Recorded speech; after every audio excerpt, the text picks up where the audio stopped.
Tonight we begin to uncover a body of knowledge that was in fact stolen from its African creators.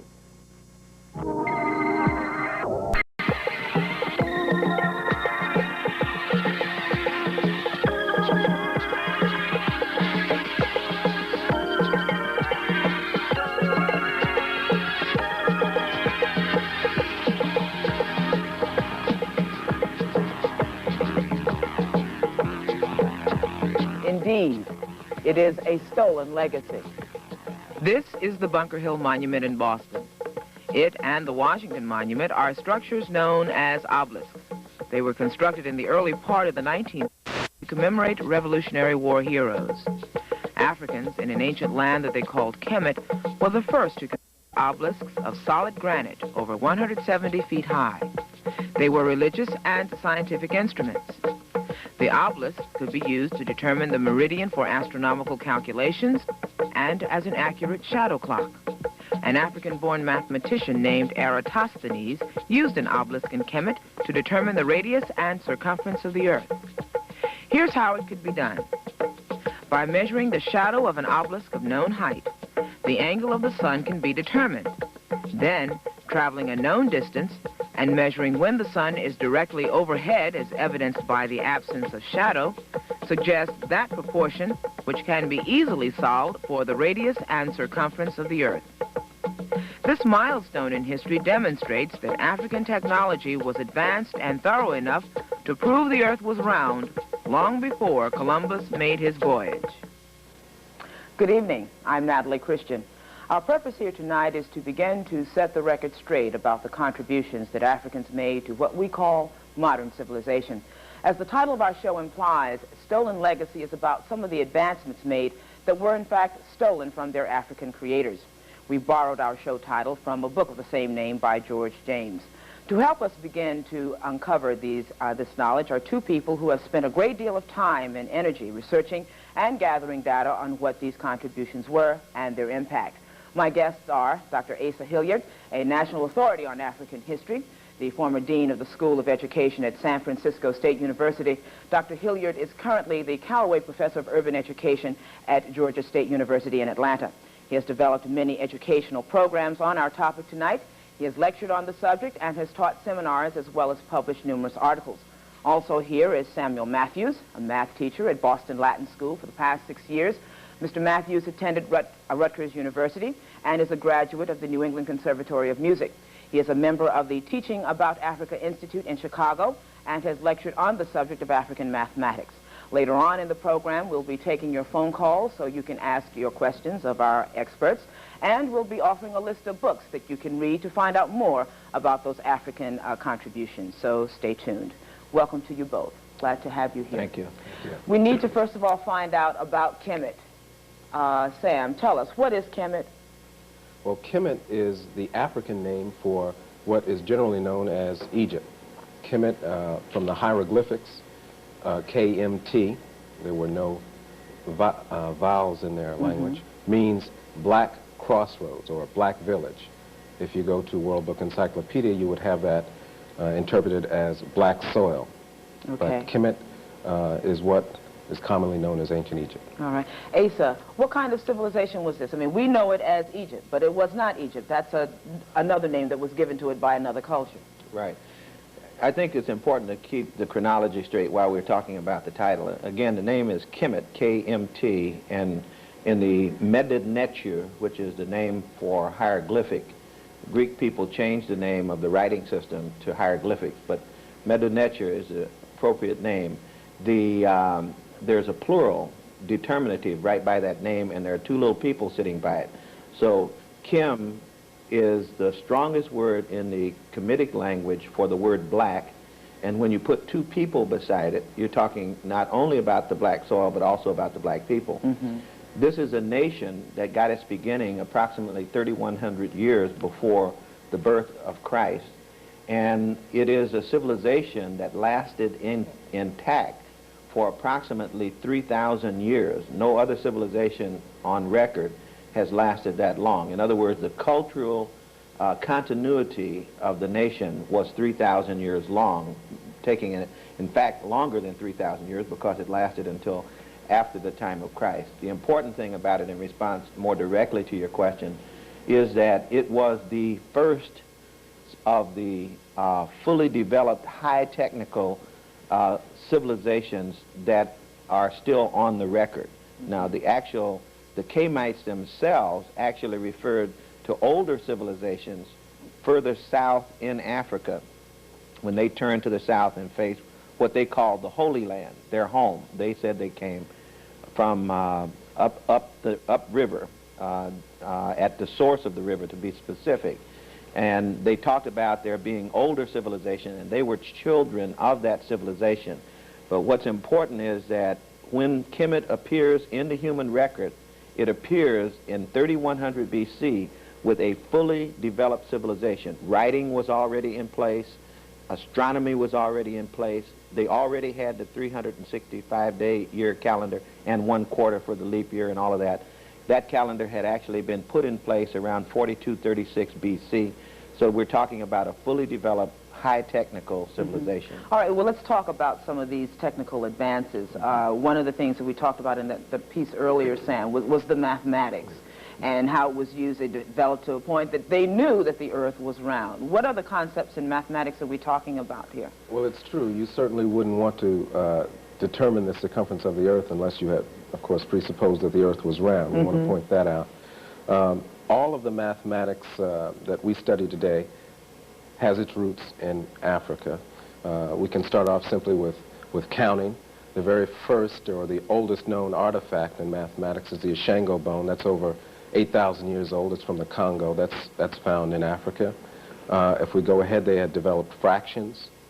Furthermore, they had developed algebra and, of course, geometry, trigonometry, and it even gone as far as the roots of integral calculus. And this is all before Europe existed. And we're going to be taking a look at some pictures, some slides in a few moments, but while they're getting those set up, what about the sciences?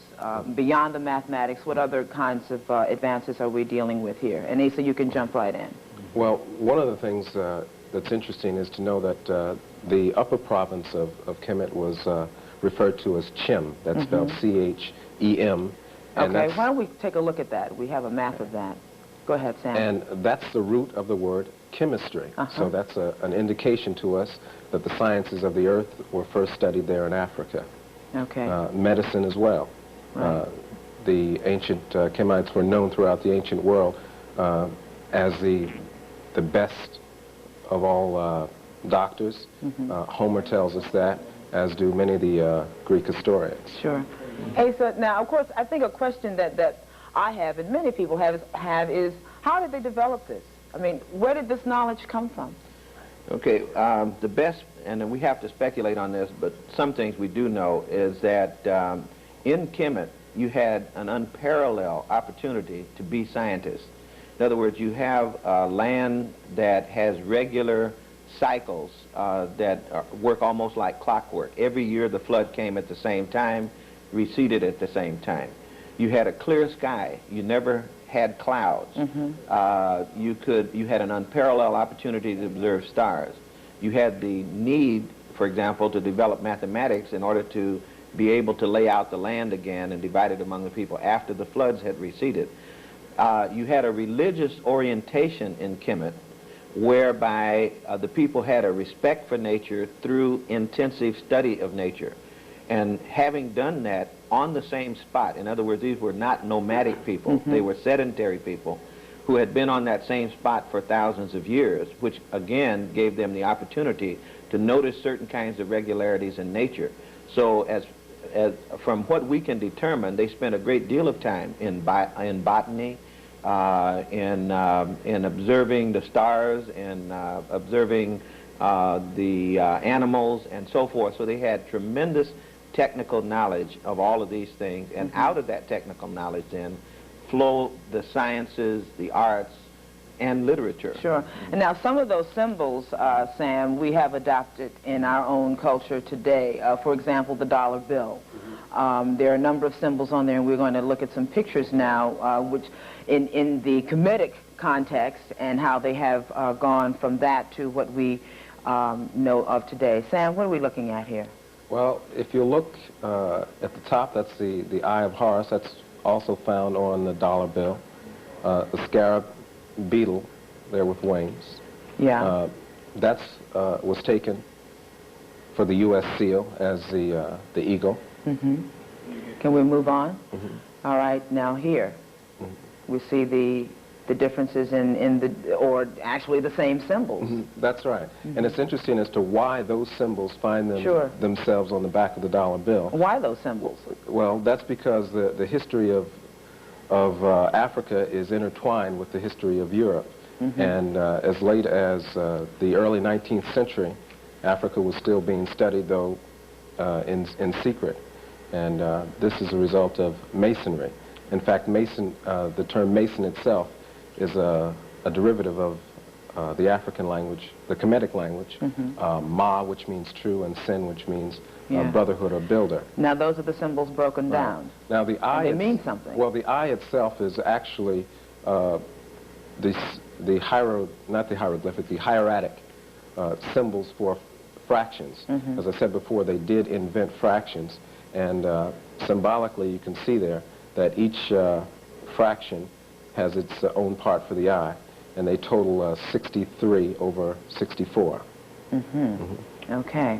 Well, it's always interesting to see those symbols because I don't think too many people understand what they really mean and why they were adapted. Anything you want to add to that, Asa? No, you notice that the eye actually sits at the peak of the pyramid. Sure. Every pyramid had a capstone made out of black diorite, I believe the material was. And on those capstones, frequently, they would actually have the two eyes of God. You know, that particular eye should have been the right eye, which would be the sun, symbolizing the sun, as one eye of the Creator, the other eye of the Creator being the moon. But you notice that on the dollar bill, you combine the symbol of the all-seeing eye of God with the pyramid itself. So you have not just one, but two of the African symbols in a part of what Americans treasure most. And those will only be the beginning because we're going to see more symbols besides not just the pyramid and not just the eye, but you'll see filtered into American culture and Western culture all of these symbols that come off the African continent. Well, what other symbols well, the Tenkanu would be another one, which you call the obelix. The Greeks, remember now, the Greeks changed the names of all of these things that Africans had, so we know them now mostly by their Greek names. So the Greek name for what you call, let's say, the Washington Monument is obelix, but the Kemetic name is Tenkanu. And that would be another example of something that's been borrowed in large cities all over the world, major cities all over the world have taken, they've either stolen actual obelixes or Tenkanus from Kemet and set them up, like in New York, in Central Park, and the Vatican has one. And when they couldn't get real ones, they manufactured them. They're supposed to be out of one single block of stone, but they had actually manufactured these things and put large bricks to make them up. But that would be one other example of another symbol that was taken over. The cross is another symbol, the Christian cross. Initially, the Christian cross was actually the Kemetic cross, which we see as the cross of life. It's the cross that has a little hole in the top. And then later, it changed from the Kemetic cross to the cross that we now have today. Very interesting. Well, we'll be talking more about those symbols as we move on. We're going to stop here and take a break, and we'll be right back. Stay with us.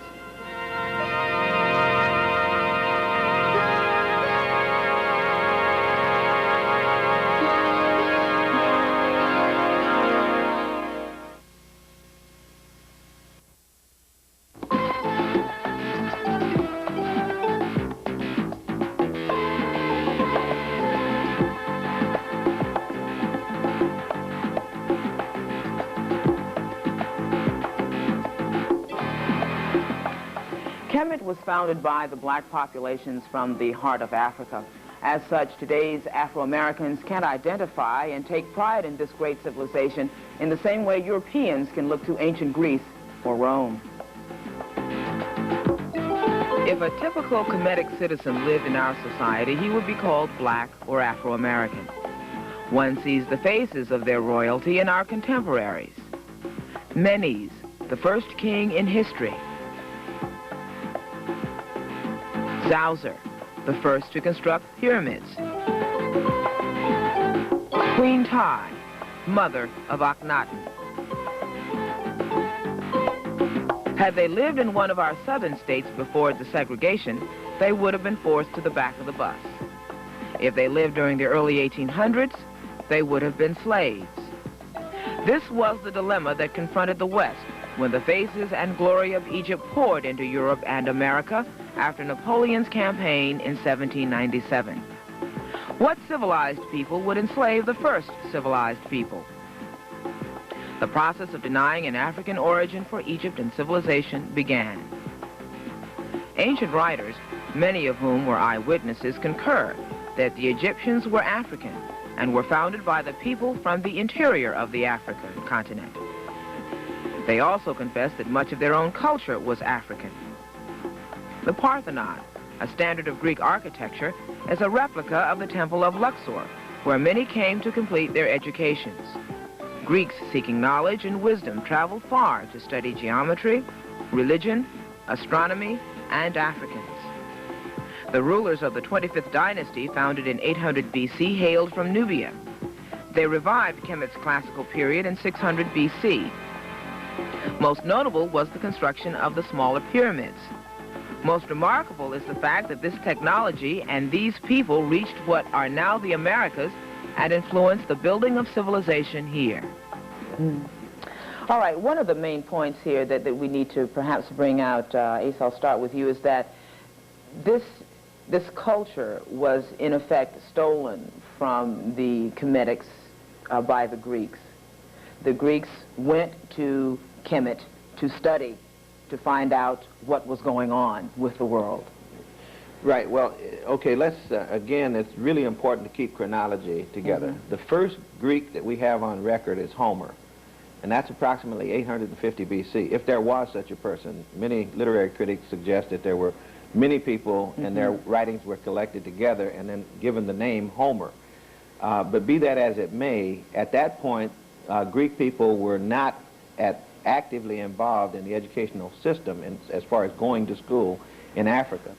But starting around the time of Thales, which would be in the 5th century BC, Thales went to school. We have records of the Greeks themselves. These things are in standard history, so what I'm saying is not a mystery. Thales went to school, came back, advised Pythagoras to go to school. Pythagoras went to school in Africa, was taught for 22 years in Africa. We know the subjects that he taught, that he studied. We know the location where he went to school. We know the name of his major professor. Following Pythagoras, other pre-Socratic Greek philosophers began to go to Egypt for their education. Plato went to school for 12 years in Egypt. Aristotle moved his school when Alexander the Great, his pupil, conquered Egypt. He moved his whole school to Egypt in order to be closer to the source of Egyptian knowledge. In fact, the habit by Greeks of going to school in Egypt was so ingrained, and they valued it so much, that they say that even people who had not gone to Egypt to study would make up biographies to pretend that they had gone, because you had very little legitimacy if you hadn't actually gone to what at that point was the center of higher education in the world. All right, Sam. Yeah, well, the Greeks saw a good thing and they took advantage of it. They recognized that the knowledge and wisdom to the south of them was greater than theirs, and they went there to study. But what we have to do is recognize within our culture what is African and what came from Africa. In the previous piece, we saw there the Temple of Luxor and the Parthenon. Now, I have taken pictures of the Temple of Luxor and shown it without identifying it to people and asked them, what do you think you see there? And invariably I get the answer, the Parthenon, I see something from Greece, or I see something from Rome. But very rarely does anyone say, this is possibly Africa. I think we have another picture of that that we're going to take. Yeah, so what we have to do is... That's the Temple of Luxor, that's not the Parthenon. That's not the Parthenon. The dating on that, by the way, is approximately 1300 BC is what you're talking about. For the Parthenon, you're talking about around 500 BC. So this is almost 1,000 years older than the Parthenon. Okay. Any other points there, Sam? Yeah, about Pythagoras. I think that's one person in particular that we should take a look at, because he has been given so much credit for things that were actually African in origin. He's been given credit for the theorem that bears his name, a squared plus b squared is c squared. But it should be known that that was known 2,000 years before his existence. And furthermore, we have evidence from papyri that the Egyptians also knew about rational numbers, and they credited numbers as having values, things with having values, and Pythagoras is known for that, but indeed he went there as a student. Let's take a look at this next shot. It's someone that we should know, but that we don't know. Yeah. Sam, who is this person? That's Akhenaten, an 18th dynasty pharaoh. That's the same dynasty that Tut was from. In fact, he's a relative of Tut. What's important here is to look and see that if you use your eyes, you see a man of African descent. However, if you see artists' renditions of Akhenaten, it's rare. In fact, I've never seen one that actually displays his African features. So that's been taken. Moreover, to indicate to you how the historical and the academic community has stolen, you'll take a look at his lips, and people will tell you or have told us that his lips are puffy, not because he's black, but because he has a disease. And then furthermore, they've gone further to actually come up with the disease. Unfortunately, the disease that he supposedly had would render him sterile, and we know that he had 7 daughters. All right. And this next person, let's take a look at her. This is Queen Ty. Yeah, that's his mother. Okay. And, as we can see, she possibly suffered from the same disease. Asa, what was significant about Queen Ty? Well, of course, Queen Ty, this is one of the queens in the 18th dynasty that you have records in Kemetic of Greek people coming to pay tribute to her.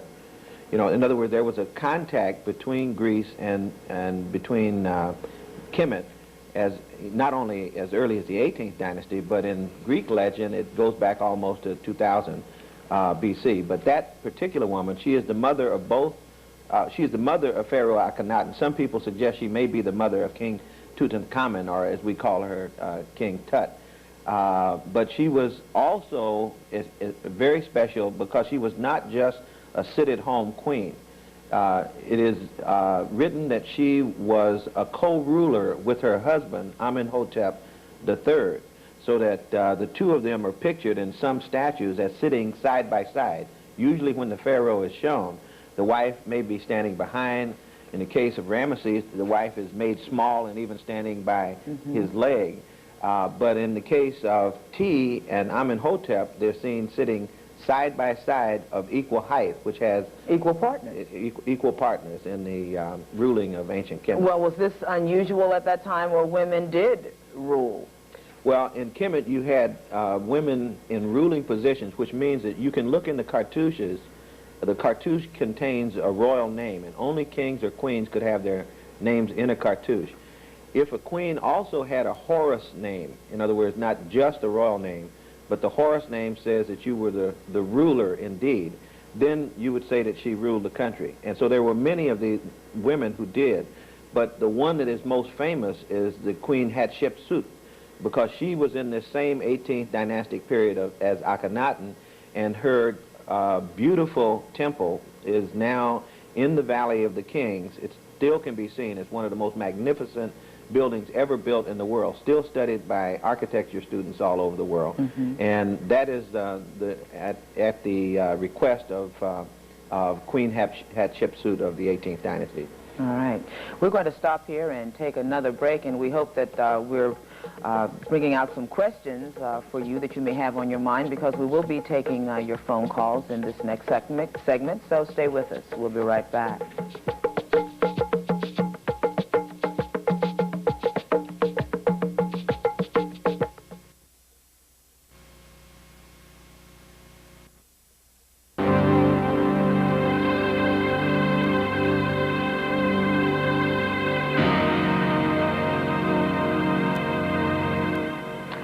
My guest, Sam Matthews, now will tell us about the African presence in the New World. Sam? The African presence in the New World did not begin with slavery. 2,000 years before Columbus, Africans were shaping the course of civilizations that would later be known as Aztec, Incan, and Mayan. This work of art is found in Boston's Roxbury section. Its creator, John Wilson, was inspired by similar works of art he saw in Mexico. These striking stone tributes dispel any theory that does not place blacks in the New World not only before Columbus, but before Christ. They date as early as 600 BC. Note the Ethiopian-like braids. These monuments are concurrent with the Kushite 25th dynasty of Kemet. They were erected by the Olmecs, a civilization which is the foundation of the Aztec, Incan, and Mayan cultures. The colossal stone evidence is supported by numerous figures from the Olmec and subsequent cultures in ancient America that insist upon an African presence. Their attire and broad features leave no doubt as to the origin of the subjects. The pyramids produced by the ancient Americans were indeed influenced by Africa's own. Even today, strong currents off the coast of Africa will sail any sturdy vessel to the Caribbean. Vessels such as Queen Hatshepsut's obelisk boat had been constructed in Kemet 700 years before, clearly demonstrating the maritime ability of Kemet. These constructions have been shown to be sturdy enough to make the transatlantic voyage. When Columbus returned to Europe after his second voyage to America, he reported that the Indians had told him of blacks who had settled in the area. It's true. Africans came first to America not as slaves, but as masters of science and technology, influencing the civilizations that Columbus and Cortez were to find. Little note here we'd like to give you. If you're interested in finding out more about the legacy left by the ancient Africans, we have a list of books that we can offer you. You should just send your inquiries to Stolen Legacy Bibliography, WLVI-TV, 75 Morrissey Boulevard, Boston, 02125. And we are going to be taking your phone calls now. 288-3120 is the number, so if you have a question of my guests, please call 288-3120. Again, that number is 288-3120. Sam, now we're skipping here, but about the African presence in the Americas, what was so significant about that? Well, first we want to point out that slavery had three components to it. There is, of course, the physical slavery, which is ended. There was the removal of the goodies from Africa, the mineral wealth. And then there was a mental bondage that was imposed upon the African mind.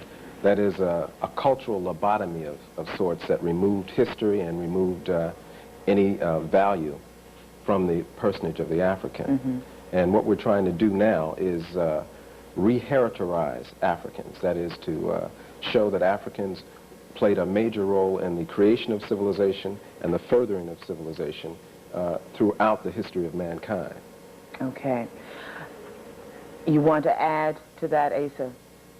Well, the only thing is that, in the first place, we're indebted very much to Dr. Ivan van Sertima for much of the information that has been synthesized to help us to understand the proof of the fact that ancient Africans actually appeared around 700 or so years before Christ in America. And, of course, we're one of the few people who have the physical remains, in effect, rock Polaroids of the pictures of these Africans that did that.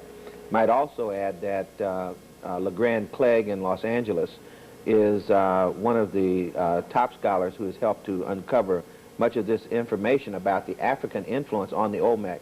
But what I want to clarify, just so that any of your viewers are trying to put this together with what they know about Olmec, what we're saying is that Africans influenced Olmec, not that Africans were Olmec. Okay. That Africans appear in small numbers, and then after a short period of time, the elements of African culture began to be disseminated throughout the Olmec and later world, such as pyramid would be a case in point. Pyramids don't appear in America until after the African Olmec contact. Okay. Well, let's go to the phones and see what kinds of questions our guests have. Good evening. You're on the air. What's your question? I wanted to ask, we're being told a lot of things that Africans have done before others. I wanted to know how you would answer critics who say the things that you're telling us are wrong or they're not valid. Good point. Asa, you want to try that? Well, since we've been talking about lots of things, I would have to know which thing the critic would say would be wrong. Well, I think what he's trying to say is, thank you very much for your call. What he's trying to say is that, you know, just everything that we're talking about here, I mean, we're talking about rewriting history books. Oh, yeah. I mean, the history books say one thing, and we're sitting here saying another. So what gives here? Who's to say that what you're saying is right and what the history book says is wrong? Well, again, most of the things that we're saying here today, for example, if we say that Greek people went to Africa to study, we're simply quoting the record of Greek people. In other words, these are not new items of information that we just simply manufactured. You will see in Plutarch's Lives, for example, in Plutarch's work on that the reference to Pythagoras going to study astronomy and mathematics in Egypt is clear. That comes from the Greek or the Roman side before it ever comes from the Kemetic side. So that, in other words, there are many elements of documentation that we could easily share. The easiest way to deal with anyone who would criticize the information, however, is for the critic to specify the thing about which they have some disagreement, and then allow us to marshal the evidence to support that. But I agree with the caller. I fully expect that some people have to sit back and say, well, how could this be true? But then we can all say that history is one man's interpretation anyway. Let's go to another call. Good evening. What's your question? My question is, I would like to know, how do we get society to acknowledge the African origin of modern civilization in today's textbooks? Ace, well, Sam, why don't you try that, being the school teacher? That's a good question. As a matter of fact, you see, there is now a crack in the wall of the racism that separates Africans from their true heritage. And there's what I call the translucent history that's now being written.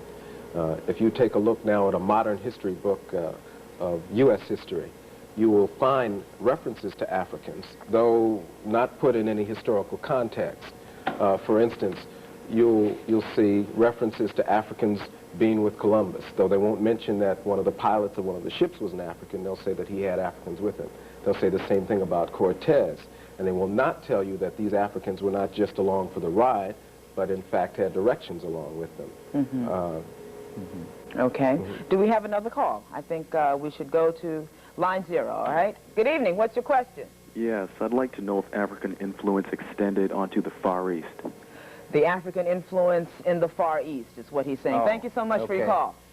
Okay, I'm really happy that he asked that question. I wish I had better detailed information, but let me make a reference to the fact that you have a series of migrations coming out of Africa, first to populate the world. In other words, early man starts in Africa, so of necessity, the first people in all these early places were basically African. However, I think he's talking more about the modern period, and it is through the work of people like Runoko Rashidi and Wayne Chandler and others who specialize in the history of the African presence in Asia, who spell out the details to show, for example, that the earliest population in India is the Dravidian population in India, which is a basic African population. Even in China, as Runoko Rashidi points out in his work, the African presence in early Asia, at least one of the dynasties, the Shang dynasty, around 2000,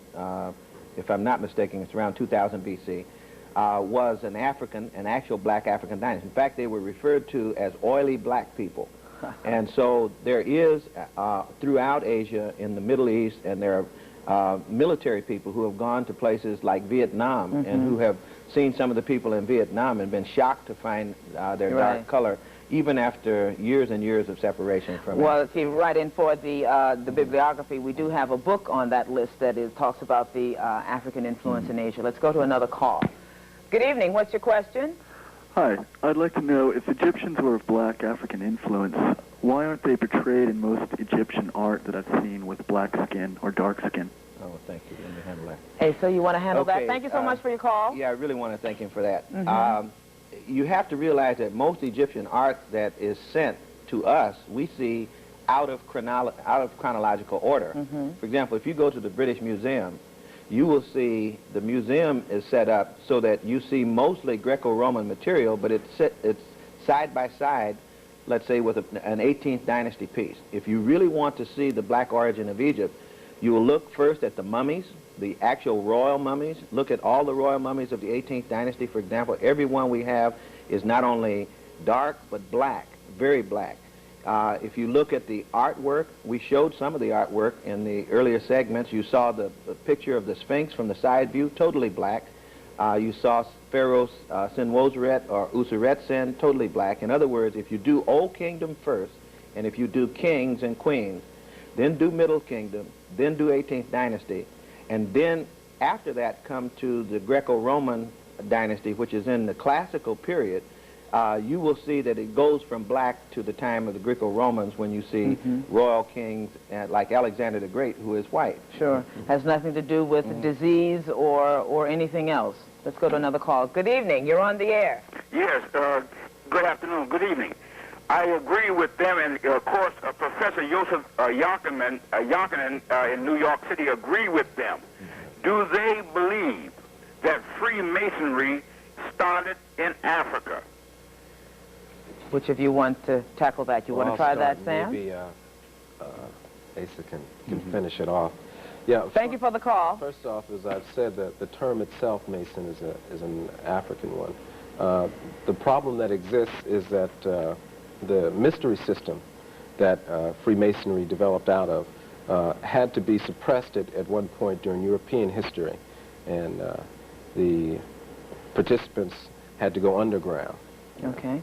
Asa? Right. Well, Sam is correct. See, we know that there was first an ancient educational system that is fairly fully described right now, that was located with its center at a place that today is called Luxor, or Waset was the old name of the city. That's where the temple of Ipet Isut, which is Karnak today, and Luxor are. And this was kind of a headquarters for a giant university system that peaked in the 18th dynasty around between 1500 and 1300 BC.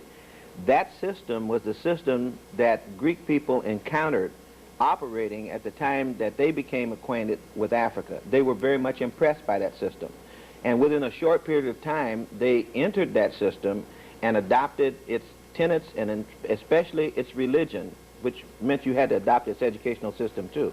So that for almost 600 years, the dominant religion in Greece and Rome, before and after the time of Christ, 300 years before, 300 years after, the dominant religion was the religion of Isis, which was suppressed when the church was established by Constantine in approximately 325 AD, I think it was, when the Council of Nicaea was called. That meant they had to drive underground the Kemetic worshipers and initiates and education. And then we have, after that period of time, time and time again, a return to the ancient Egyptian wisdom through secret societies. And if you'll notice in the Masonic order, almost all of their symbols come out of ancient Kemet. Now, as to whether or not it started there or not, I don't have enough knowledge to know, but the circumstantial case is so heavy that we would be wrong to consider almost any other alternative. All right, we're going to stop here and take another break, but we will be taking more of your phone calls in our next segment, so stay with us. We'll be right back.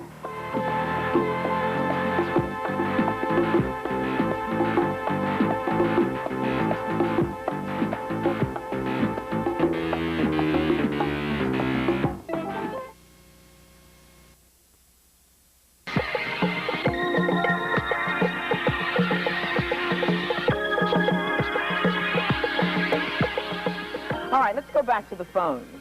Hello, you're on the air. What's your question? Hello, I'm very interested in this subject, and I'd just like to know why were African ideas stolen instead of adopted, and what did the Greeks have to gain by stealing these ideas instead of giving full credit to the African society?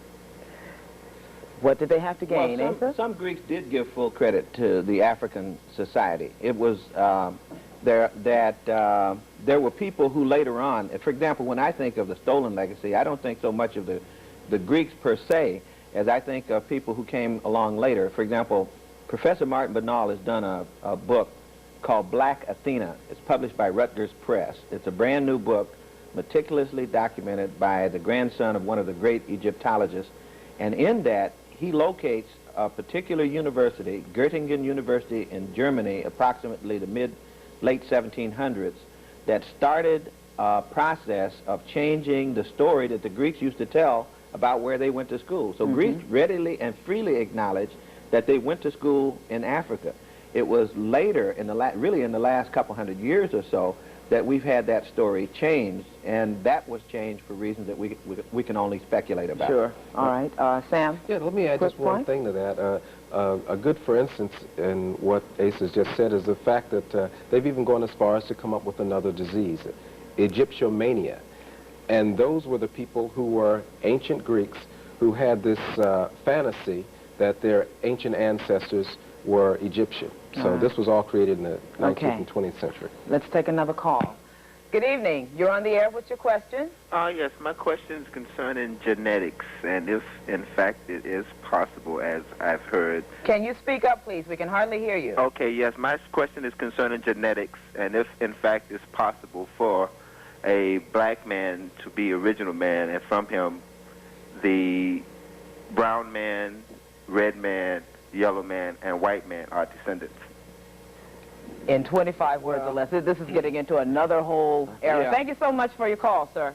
I refer you to National Geographic magazine, November 1985, to Newsweek magazine, January 11th of this year, and through studies of bones and also studies of mitochondrial DNA, the molecular biologists are now telling us that the original man was a black man, and both those publications actually summarize the research in popular form and placed that age somewhere around 200,000 BC, and on the cover of Newsweek they actually pictured a black man and a black woman, and the idea is that there is a single black woman according to 3 separate groups of molecular biologists who are doing this work. There's a single black woman who is the 10,000th great-grandmother of everybody on the planet. So that while I can't answer for the geneticists the process by which this would occur, the reporting that they have given us is that these were black people. All right. Clearly controversial for sure. Good evening. What's your question? Yes, I'm concerned about Cleopatra, the Queen Cleopatra and African queens. Can you simply talk about their contributions? All right. Thank you so much for your call. Cleopatra. I don't really... I have to say, frankly, I don't know about Cleopatra. Cleopatra is one of the Ptolemaic queens. She comes at a time when the Greeks are in there. That's at the end of Was she black? That's it. Well, I'm just saying, that's at the end of the 3,000-year period. What we know is that she lived Egyptian, she spoke Egyptian. In other words, all her behavior and actions were Egyptian, which would have meant that she, the best guess you would make would be that she would be black. But if you look at some of the coins that are supposed to have come from the time, then it leaves a question. So I don't want to go further than the evidence will let us go on that. Many black historians claim Cleopatra. I don't see that it's important one way or the other because Egypt had already done everything that it was going to do by the time Cleopatra got around. All right. Thank you. Good evening. You're on the air. What's your question? Yes. If blacks are the original founders of mathematics and the first to civilize this country, how can you explain the reason why the white people have the recognition? Thank you so much for the call. Sam, you want to try that? Well, we didn't say that they were the first to civilize this country. No, that would be an insult to the people that were found here. We're saying that they influenced the civilizing of this country. Whites have credit because they've taken credit, and it was necessary to do so during slavery. Simply to take a man and take away his freedom and take away his family, his culture, there had to be some reasoning for it. And the reasoning came out of the academic world that blacks were inferior genetically, etc. And that's how it's done. It's simply taken. But if you look now, you'll see that it's being taken back. Okay. All right. Let's take another question. Good evening. You're on the air. What's your question? Yes, I have a question concerning the history. Although the history does show that there's been a lot of achievements made Can in the you past. speak up, please? Yes. Even though the history does show that there's a lot of achievements that have been made in the past by blacks, how today can black people, through education, institutional, social mechanisms, realize some of the inherent capabilities that they have? Sam, you want to tackle that? Thank you so much for your call. Yeah, this information is empowering. It's very important for us as black people to have self-esteem, and that's exactly what happens once you recognize that slavery was not the beginning. Sure. You can then see that slavery will not be the end. Very important point. Knowledge is power. Good evening. What's your question? You're on the air. Hello. Is the oppression of the majority of the black population today related to a natural cycle, and whether or not the black race would again have a chance to become part of a civilization similar to the one you're discussing?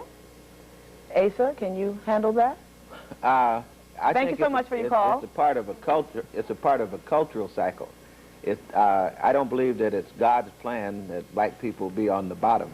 So that would be a natural cycle. But I do think it's a part of a cultural cycle. The consequences of war, particularly the consequences of colonization, slavery, and segregation, has put us at a disadvantage. Now, the question as to what the future holds, I have no doubt whatsoever that as we become more conscious of not only who we were, but who we are, and what our innate potential is to compete, to be peers in the world, that we will see the kind of changes that we hope for in a very short period of time. Indeed.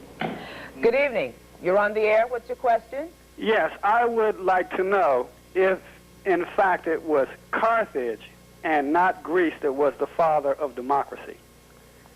Thank you for that call. Thank you. Sam? Well, that's not one that I can answer clearly. Well, I don't. Yeah, I'm not sure that how was Greece the father of democracy when Greece had slavery? You know, it was democratic in a way, in terms of, I guess, the city-state organization.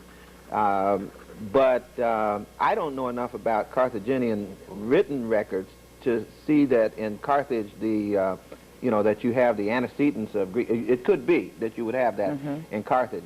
I was also trying to come down with a definition of the political system of Kemet, which is older than Carthage. You know, Carthage doesn't come online until the first millennium BC, whereas Kemet had 2,000 years even before that, and if it had a democracy, you know, which is, in fact, it did, because the king stood as the representative, but the priesthood was in the same way that Greece was democratic, that Kemetic priesthood had democracy among themselves. So it would be a little hard to say. I guess we'd have to say, I'll have to give you an I don't know on that. Okay. Good evening. You're on the air. What's your question? Yes. My question is, can your host briefly discuss the chronology of the displacement of the Kemet culture and who was specifically involved in that displacement? Thank you so much for that call. Okay, you have approximately 30 dynasties, which means 30 families that ruled Kemet starting in 3100 BC. In the first 1,000 years, you have two kingdoms within those first 12 families. You have 12 families in the first 1,000 years, and you have the Pyramid Kingdom, and then you have kind of a classical kingdom called the Middle Kingdom. There's an Old and Middle Kingdom.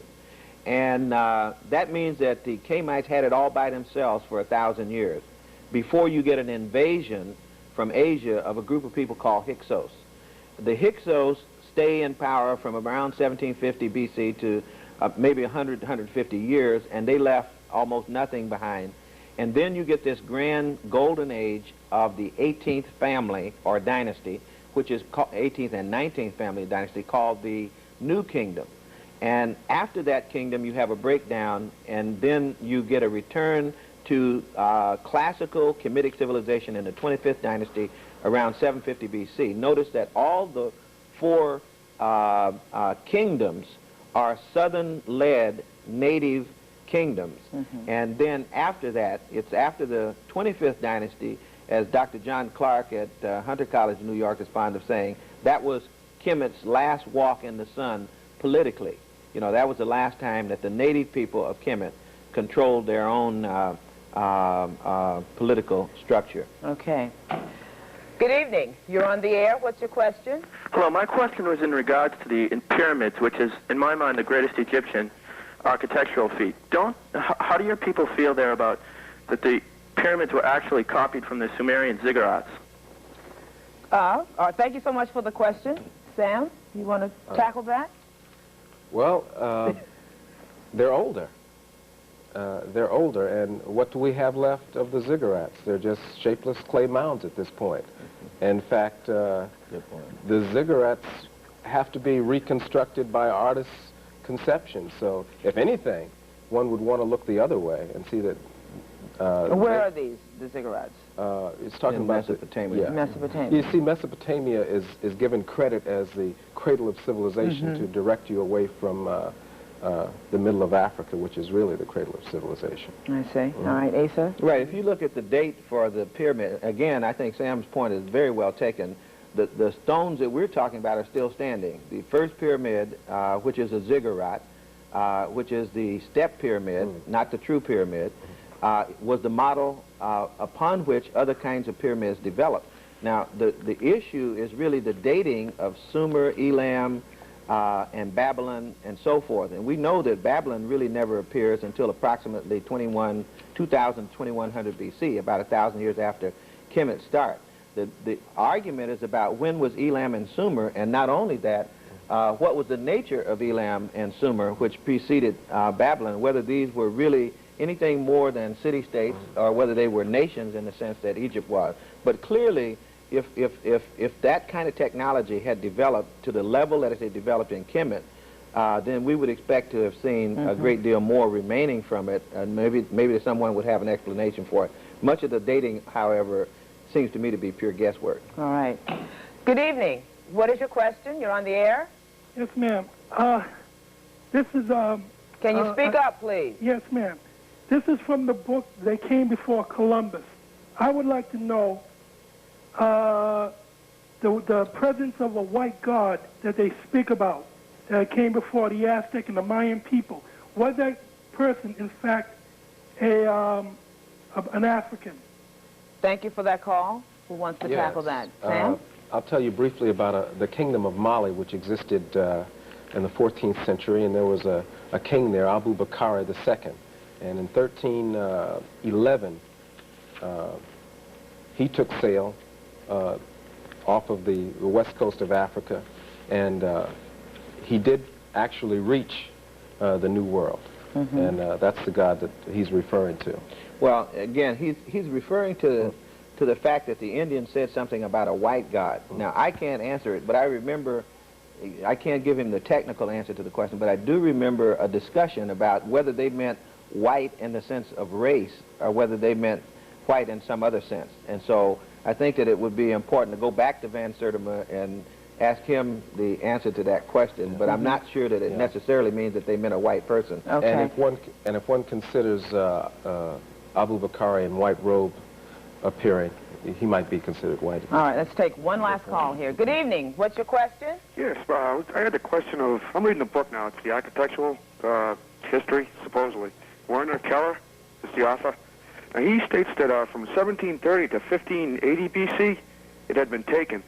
Egypt had been taken, and those are the people that brought in the chariots and the technology and everything.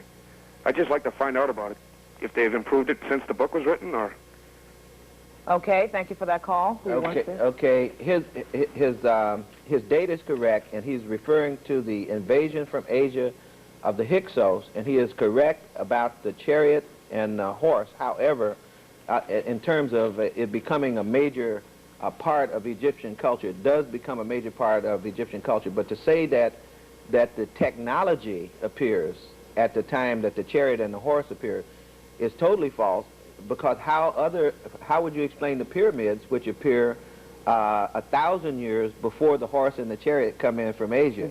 And clearly any knowledge at all, even basic knowledge of what went into building a 2,200,000 stone 43-story building, each stone weighing 2 tons up to 40 tons. And that's, I mean, if you're talking technology, engineering, astronomy, political science, economics, and so forth, it would be hard to say that when someone came in with these chariots and left nothing but the chariot and the horse, that they would be credited with bringing technology. I have to cut you off because we've just run out of time, but obviously people are interested in what is happening, and we will see what happens as time goes on about that. But thank you so much, Asa. Thank you. And Sam, for being part of this, at least whetting people's appetites. What's been said here tonight was not to prove the superiority of Africans, but rather to show that there has been a centuries-old, very successful and systematic approach to deny an entire race of people a proud and rich heritage. Perhaps the information presented here will stimulate more interest and understanding not only in the legacy left by the ancient Africans, but that of other people of color in the diaspora as well. These represent the creative genius of African people at the beginning of time, okay? This is a great statement to the world of human possibility. These are monuments to our history, and it shows, as Garvey said, what humans have done, humans can do. Ramses II was extraordinary because his rule was one of the longest in the history of the world, and his building projects have lasted for eternity. These monuments are important because they're looking south into Nubia, from whence the culture came, the source, the roots of Kemetic civilization. And it's very important for us to appreciate that this is sacred ground. Ramses II was the greatest of all the kings that bore that name because he consolidated the gains of the 17th and the 18th dynasty. And in the conflict with the South, what is now Sudan, it was settled with a political marriage between Ramses II and the Nubian woman, Nefertari. And this political settlement marriage became a great love affair. It was not a great love affair. And her temple reflects the respect that not only he had for her, but carrying out the agreement to treat her with great equality. Now, where we are geographically is close to the Sudan. And now, after Ramesses, this is the 19th dynasty, the great pharaohs of the Lower Nile had their day in the sun. Egypt's great light began to wane. The power in Africa reverted to her parents, Egypt's parents, the Ethiopians. Then they brought into being a great queen known sometime as Belkis, known as Makeda, but better known as the Queen of Sheba. These temples were built 13 centuries before Christ was born, out of sandstone along what was once the original embankment of the Nile River. But in 1963, 5 nations assigned their best engineers to move these temples to higher ground, to avoid them being engulfed by the rising waters from the newly constructed Aswan Dam. The monuments could not be moved intact, so they were painstakingly cut into smaller blocks and reassembled at this present location. The rescue effort cost a then estimated $36 million and was hailed as an engineering miracle, and rightly so. But what then does one say of those who originally created all of this, some 3,287 years ago? After the trip to Abu Simbel, Dr. Ben delivered evening lectures at 2 of the 3 hotels where the group members were staying. First, when you went to Abu Simbel, you saw this Colossus temple, 2 of them, that were chopped out, hewn out of a mountain. I wish you had the opportunity to see them before 1961, when they were cut up into pieces because of the new dam, and it will give you an opportunity to see it in the 2 manner, not just as it stands today, even though as impressive as it is. But the first thing is that we have been taught that the only time a man, a ruler, ever built a major temple for his wife was the Taj Mahal. But no one told us that this was here for thousands of years before there was a Taj Mahal, and that an African man had built it for an African woman. An African man from Nubia by the name of Ramses II, the son of Sataiwan, built this temple for the most beautiful queen, Nefertari. The word Nefertari means most beautiful, and the word Nefertiti means the beautiful. Now, Ramses ruled from 1298 to about 1232, before the Common Era. He built this temple as a gift to his young wife because there was some altercation between him and her father to the south in Nubia. But you must remember, Nubia at various times extended all the way north to a place called Assuit. It is north of Luxor. What you see today as Nubia is an infinitesimal part of what it originally was. So that temple down there represents the reunification of ties, of bonds between ancient Nubia and ancient Egypt. When you look at the first temple, the temple of Nefertari, you notice that the main deity there is the goddess Het-Heru, Hathor. And you notice that Hathor, when shown as a woman, has the ears of a cow. When you get to to the Valley of the Kings and Deir el-Bari, you're going to see the whole cow representing Hathor. What else you would notice as you went there, at all four sides of each column, you saw Goddess Hathor. Next thing you should have observed is the manner in which this temple has been reconstructed. And I wouldn't go into the modern aspect of the temple. But you notice that in these temples, what is being told is the life of the pharaoh or life of the queen. The temples of worship, the main purpose is to celebrate the god or the deity of the temple, as well as to tell the life of the individual.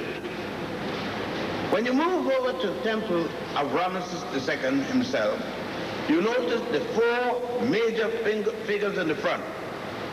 They're each about 30 foot tall in the sitting position. But in the middle of the four, two on each side of the doorway, above you see the statue of the figure of God Horakti. H-O-R-A-K-H-T-Y.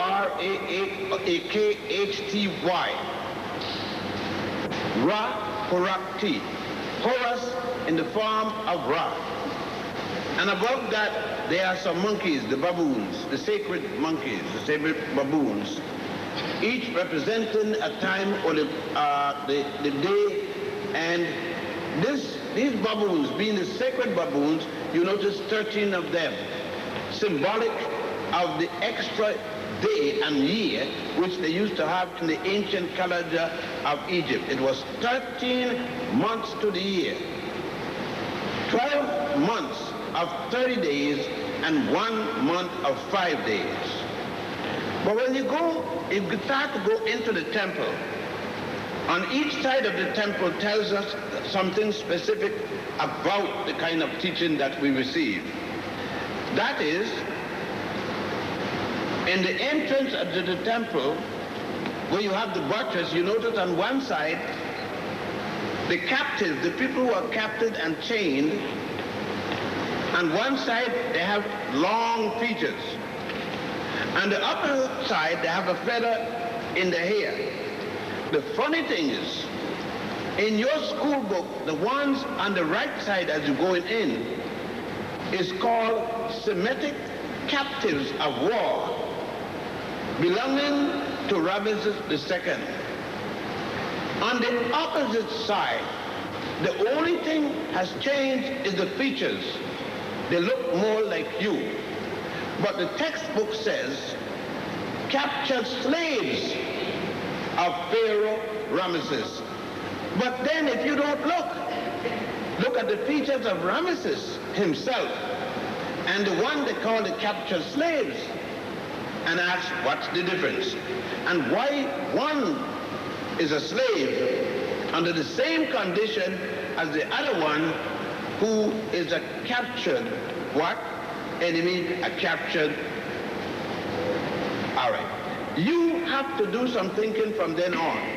When Ramesses died in 1232, Jesus is supposed to have been 1232 years after the death of Ramesses. We could go longer there, and we notice around the wall the many wars of Ramesses, recording of even the Battle of Kadesh. Ramesses recorded every altercation he was in. Why then, when his army is to be drowned by the Red Sea, the water parts away, leaving a tremendous gorge, that his soldiers, men prepared for war, all drowned by this gorge, but the Hebrew children, men and women from age whatever to age whatever, pregnant women, old people, crippled people, all of the Hebrews went down the gorge, down the side, walked up the side of a wall, and crossed over, and not a single one got killed.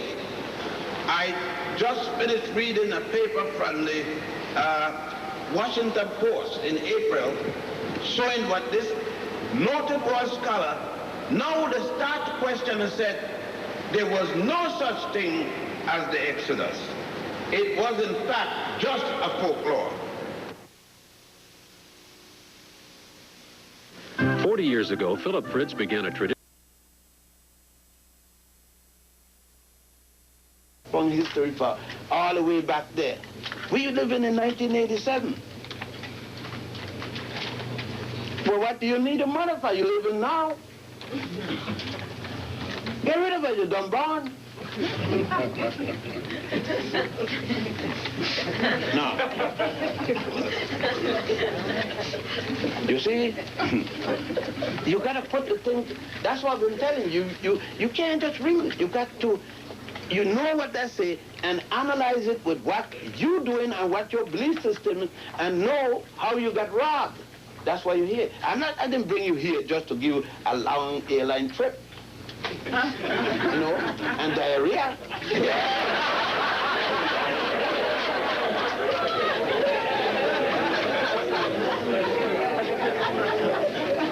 Oh, no, you know the Bible. You know every T and every dot is correct. But you don't know where you stand in it, because when you see the pictures, if I had to go to heaven based upon those pictures, I'd be scared like hell, because I could say, there ain't nothing but crack up here. I won't want to go on those pictures.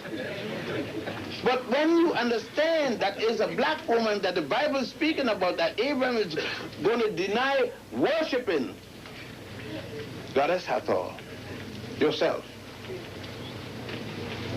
then you realize that here too is an attempt to put down the African woman. But we're glad he didn't worship the old. He gave up the cow, and then they go worship Jehovah. He gave up you, the black woman. But you don't know. I don't blame you. You don't know. You just come here and you go see it. As a matter of fact, go down and see it. You're going to see right down, right across it, a picture of Goddess Hathor. Right there. And now, we're going to see not only that, but on the wall, we're going to see at that temple the story of Hatshepsut going to the land of Pu-Anit, which the Jews are going to later, in their Nancy story, call Punt.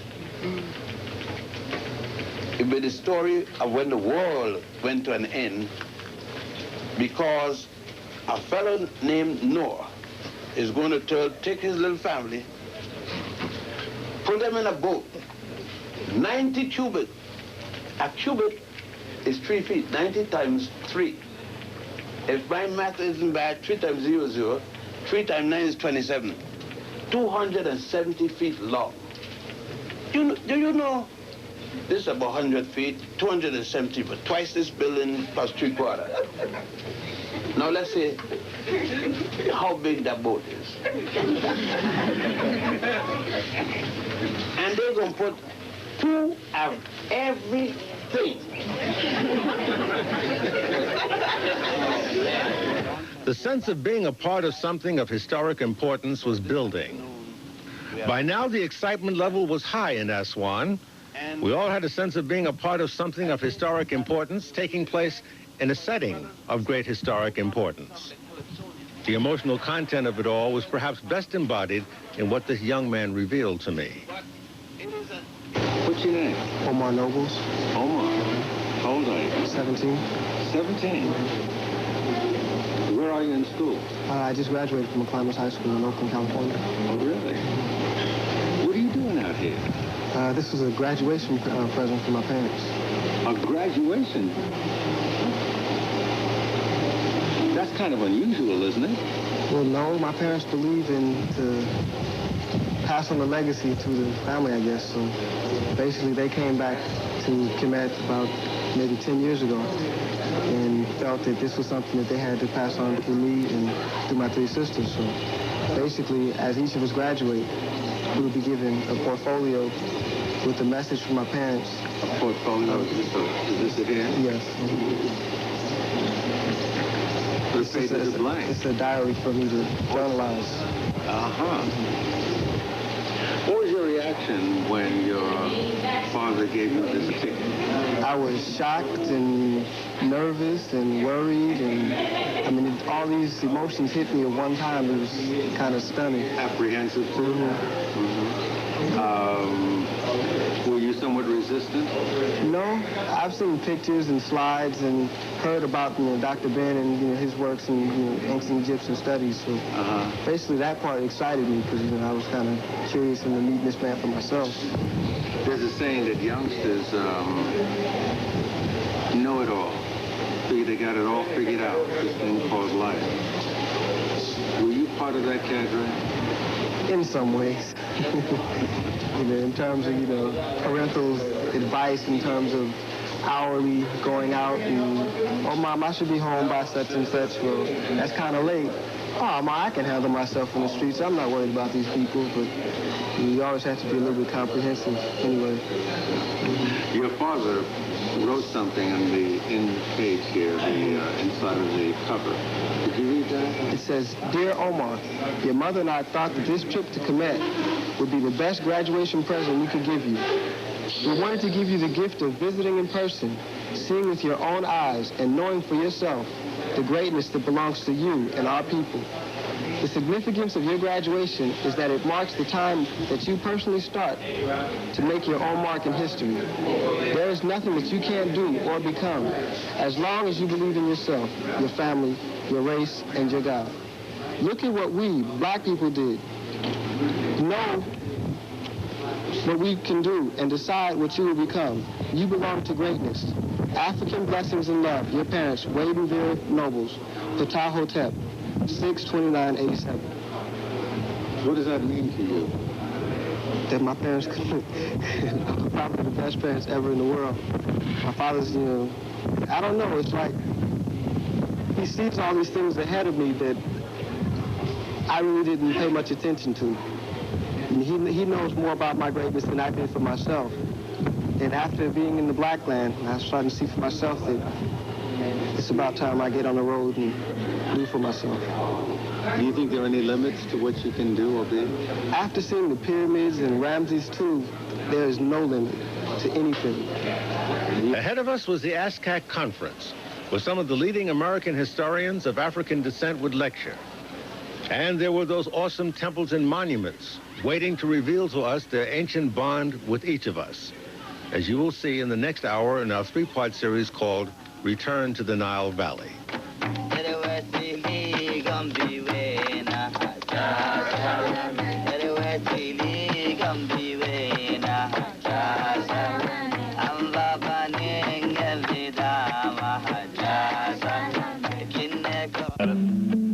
I've kept my mouth shut long enough. They are now gathering to witness a conference in Aswan held by an organization of historians of African descent called ASCAC, which stands for the Association for the Study of Classical African Civilizations. In this hour, you'll see what developed in that conference and also see more of the continuing tour of monuments and temples after the conference. All that after this. Egypt is a country of about 45 or more million people. Those people live in about 4 to 5% of all the land. The Nile, along the Nile, that's the fertile land. Egyptian education is free, completely free. Education is free to and including college. You don't study what you want. You study what you prove you're competent of doing, according to your record. Egypt is a partly socialist, capitalist, mixed economy. You can't starve in Egypt, it's impossible. Every man, woman, and child in Egypt is guaranteed bread, coffee or tea, and sugar. You may not be living good, but you can't starve. All housing is controlled by rental. You cannot raise the rent without approval of the government, even the houses for the rich. Housing is hard. You can see it everywhere to get because of the population increase. There are thousands of young people waiting to be married, and because of housing, they have to wait. Let me explain something. People don't mess with their virgin daughters. They are virgins at the thousand living in a mother and father home, 45, 50, 60, 70 years old. It is the common way of life here. A woman 40 years, let's say, unmarried, virgin, has a job, maybe supporting the family, cannot go out without her mother's permission. She comes home from her work. If she wants to go down the street, she has to ask her mother. She can't go and open her own private apartment and live there and a boyfriend visiting. No. When she gets her first marriage, she is expected to be a virgin and must submit the proof to her mother that night. She gets a little piece of cloth to put under her, and she must show the blood stain by morning. About 99.9% of all first marriages for women in Egypt are virgins. You violate the rule and you are a trap. So it's serious business, gentlemen. Please take precaution in terms of addressing women. You will see women wearing black. Primarily, they are women from the country or used to be living in the country and moved to the city. It shows that they are married or they are widowed. Mostly if they're wearing black lace that you could see through to the design underneath, they are engaged. If they're not wearing black of any sort, unless they're Christians or so forth and have a ring, they are single. That doesn't give you the right to approach them. You approach an Egyptian girl or a Nubian girl by asking a friend to introduce you to her parents. Men don't ask her or approach her directly. Now you're talking about Cairo, it's a different thing. Cairo people do anything. Like in New York, Sin City. I thought that you needed to know that because you're going to be moving around. And the ASCAC conference was held in Aswan in the Nubian Conference Center, a facility donated to ASCAC by the people of this city. All 800 members of the touring group attended to hear a series of lectures by some of the preeminent African scholars of African history. all of whom have formed this organization. Once I started studying that language and realized that it was more than just simply grammar that I had to get, the whole spirit of the civilization out of that language, and started doing that, then I just went through a series of transformations. Now, then I understood the dream that Ben had.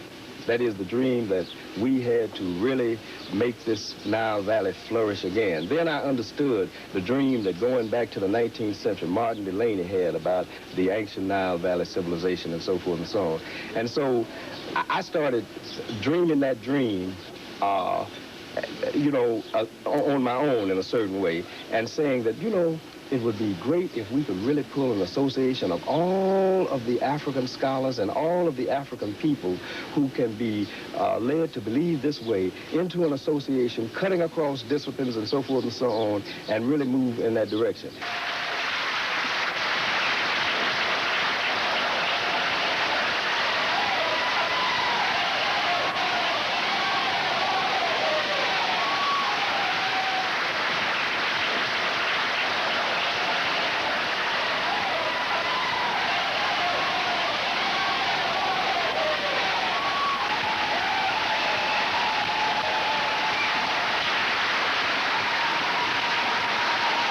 Professors John Henry Clark and Joseph Ben-Jekinen are elders in ASCAC.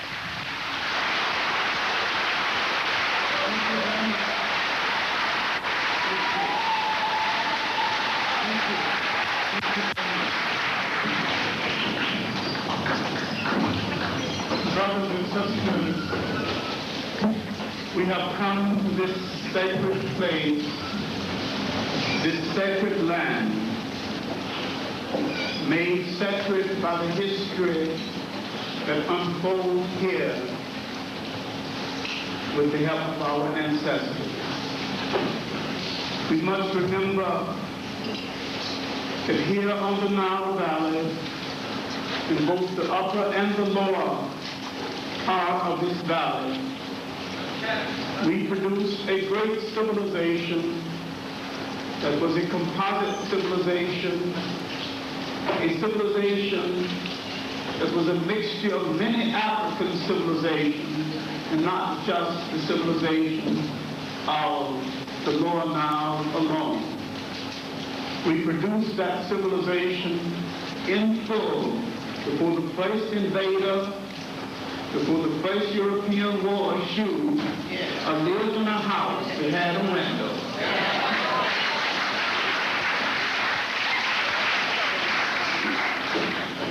And foreigners gave nothing to it but to bring it down.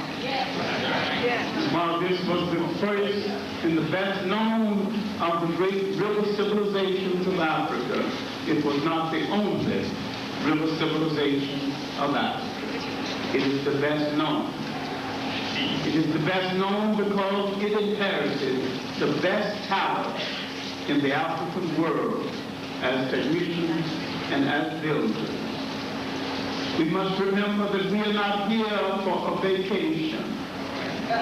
We are here to reaffirm a sacred commitment, not only to reclaim Africa physically, but to reclaim it culturally, because if you don't reclaim it culturally and politically, you have not reclaimed it at all.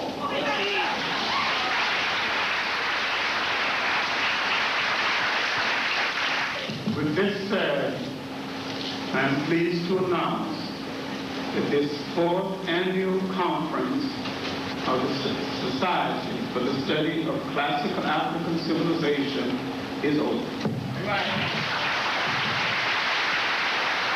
The conferees heard a series of lectures about various aspects of African history and culture, as well as its implications.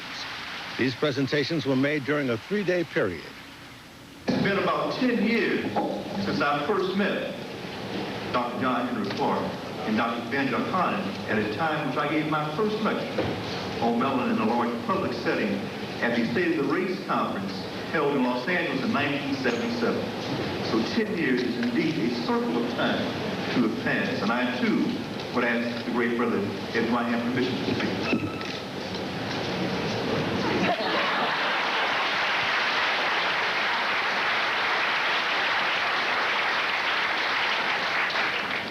so important to appreciate the role of the elders. They bring to us so much from the world that is hidden or beyond comprehension. And it is an honor to have them to guide us, and we always see that kind of direction. My topic today will address the subject of the Kemetic maps of consciousness and looking at the question of a meta in the Book of the Gates.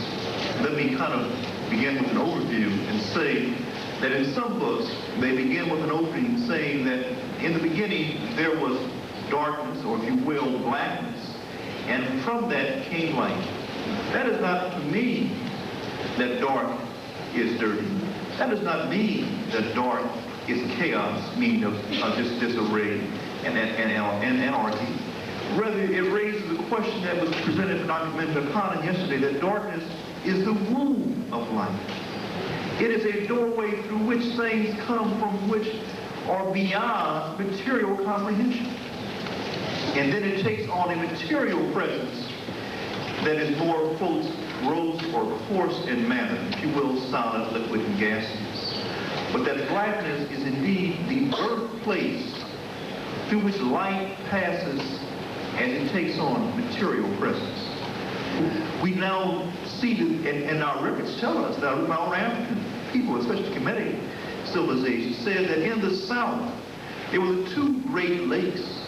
One lake from which would come the Blue Nile, and from another series of lakes which would come the White Nile.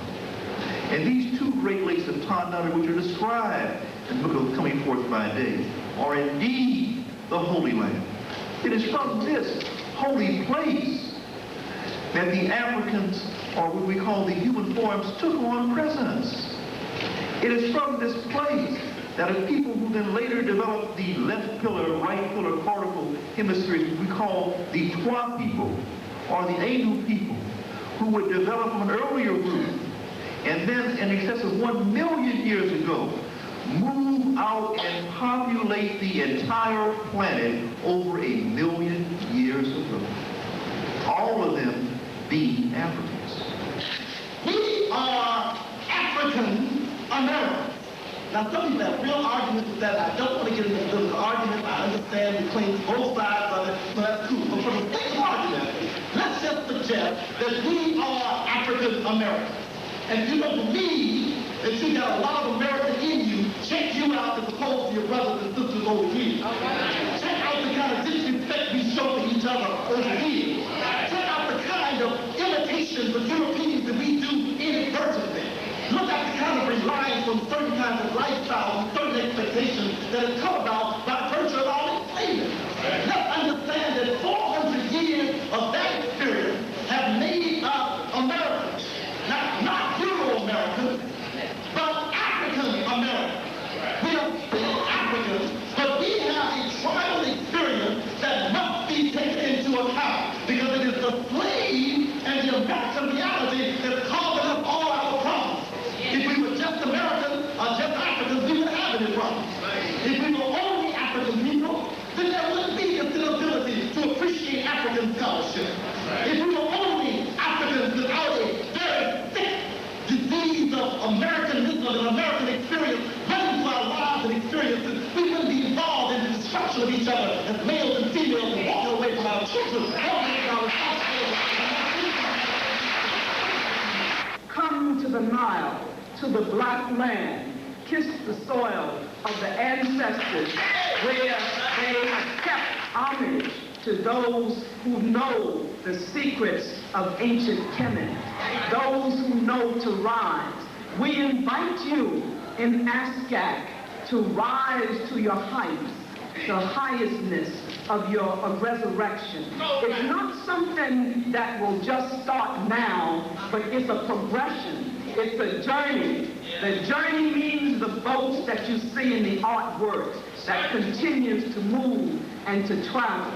Homer used to say that Kemet was the origin of Western civilization, which was simply the Greco-Roman civilization at that time. In other words, we can appeal to the Greeks themselves, who tell us in their own words and in their own writing that they borrowed extensively everything that was of value in Greco-Roman culture from Africa. So we didn't have to wait till George G.M. James wrote Stolen Legacy. The Greeks said that they had taken that legacy in the first place.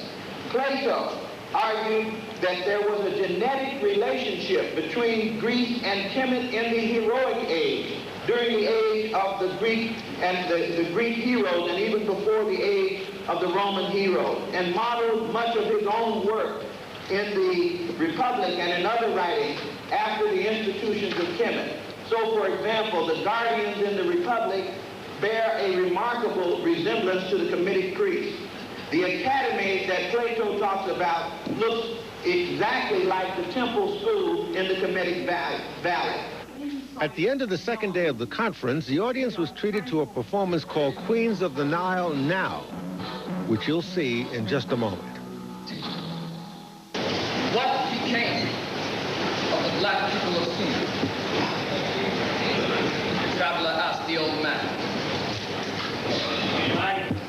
For ancient records show that the people of Sumer were black. What happened to them? Ah, the old man sighed. They lost their history, so they died. Come, join me in summoning our ancestors by repeating the chant with me. Come, Africa. Come, Africa. Come, Africa. Come, Africa. Come, Africa. Come, Africa.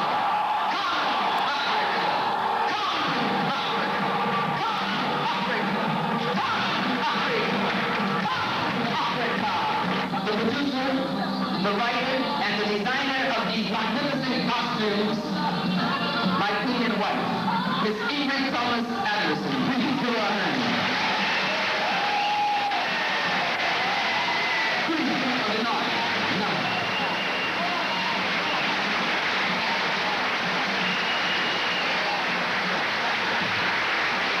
Thank you very much.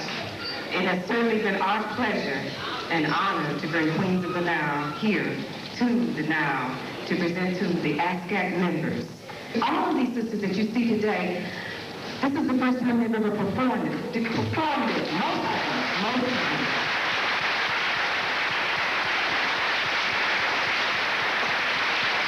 They are queens from your region, and I think they did a wonderful job in 2 days.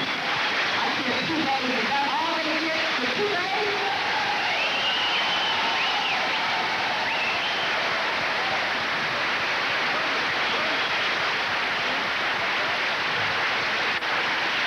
Amidst all the cultural and intellectual excitement of the conference, a rift clearly emerged between some members of the organizations.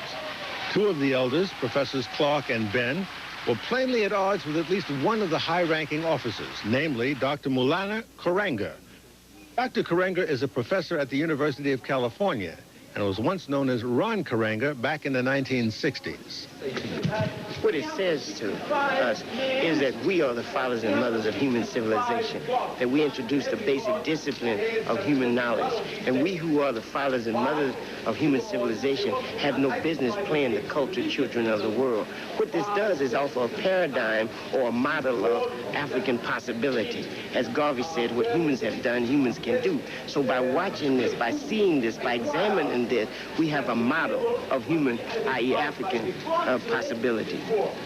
Dr. Karenga, in your educational experience, was any of this run down to you? No, this was never run down to me. And when I studied it in European civilization, they saw Egypt as part of Europe. Egypt is the only country in the world that ever had to justify its geography. All the other countries, if you find them a place, people assume that the place you find them in, that's where the people belong. But here in Africa, Egypt is supposed to be part of the Mediterranean or Asia. So when they taught it as European history or Asian history. history. We had to break with this tradition and begin to redefine our reality and our own image and interest. Did the discovery of the truth make you angry? Of course it did. It made me angry that the European would lie so systematically, that he was such a small human. He needed to hoard all history. He understood that history and humanity are dialectically linked, that the more history, the greater grasp you have of your history, the greater grasp you have of your humanity. And what he wanted to do was to dehumanize us. So one way to do that, a sure way to do that, was to take away our history and make us, as Malcolm said, a non-historical being, i.e. a Negro. Are you saying then that it's a tool of oppressing a people? Oh, yes. The destruction of a people's history is one of the first acts against the people. To interrupt a person's history, as Cabral, the African revolutionary theorist, said, to interrupt a people's history, to appropriate it, is to at the same time appropriate their capacity for creating progress and contributing to the forward flow of overall human history. So what one does is loses one's identity of purpose and direction here, because all acts are historical acts. All acts toward establishing identity, purpose, and direction are historical acts. And one does not grasp one's history, one has a question about one's humanity. Therefore, when the black people could identify with nothing but Mississippi, Alabama, Georgia, they assumed, like Topsy, they just sprang up. And they were glad to be anywhere other than the home of humanity and human civilization, i.e. Africa. You have been studying the history of the Nile for some time, but I understand this is your first trip here. Is there any specific impact that eyeballing it is having on you? Oh, it certainly is. I mean, in the final analysis, practice proves everything. And just to come back is a kind of spiritual experience, especially to come back with ASCAC that Jake and I had first founded along with other co-founders, to put together a project like this, to bring back home 1,000 people, is a spiritual experience in itself. And to see all these people interested in rescuing and reconstructing our classical African civilization is an upliftment for me. And it certainly will deepen my appreciation for the project ASCAC, the Association for the Study of Classical African Civilization, is involved in. At the conference, Dr. Karenga argued for a particular interpretation of ancient Egyptian culture and religion. But Dr. Ben differed strongly. He wrote the Hosea, a book he called the Hosea, which he took from various ancient books, holy books, sacred books of the Nile. He rearrange and interpret as he see fit the sayings from these different books.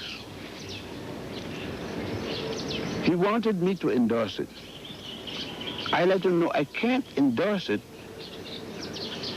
if it was a book that you say to inform people, I could endorse it. But when you want this to be the canon book, the book. What does that mean, like the Bible? The Bible, the sacred book of the organization.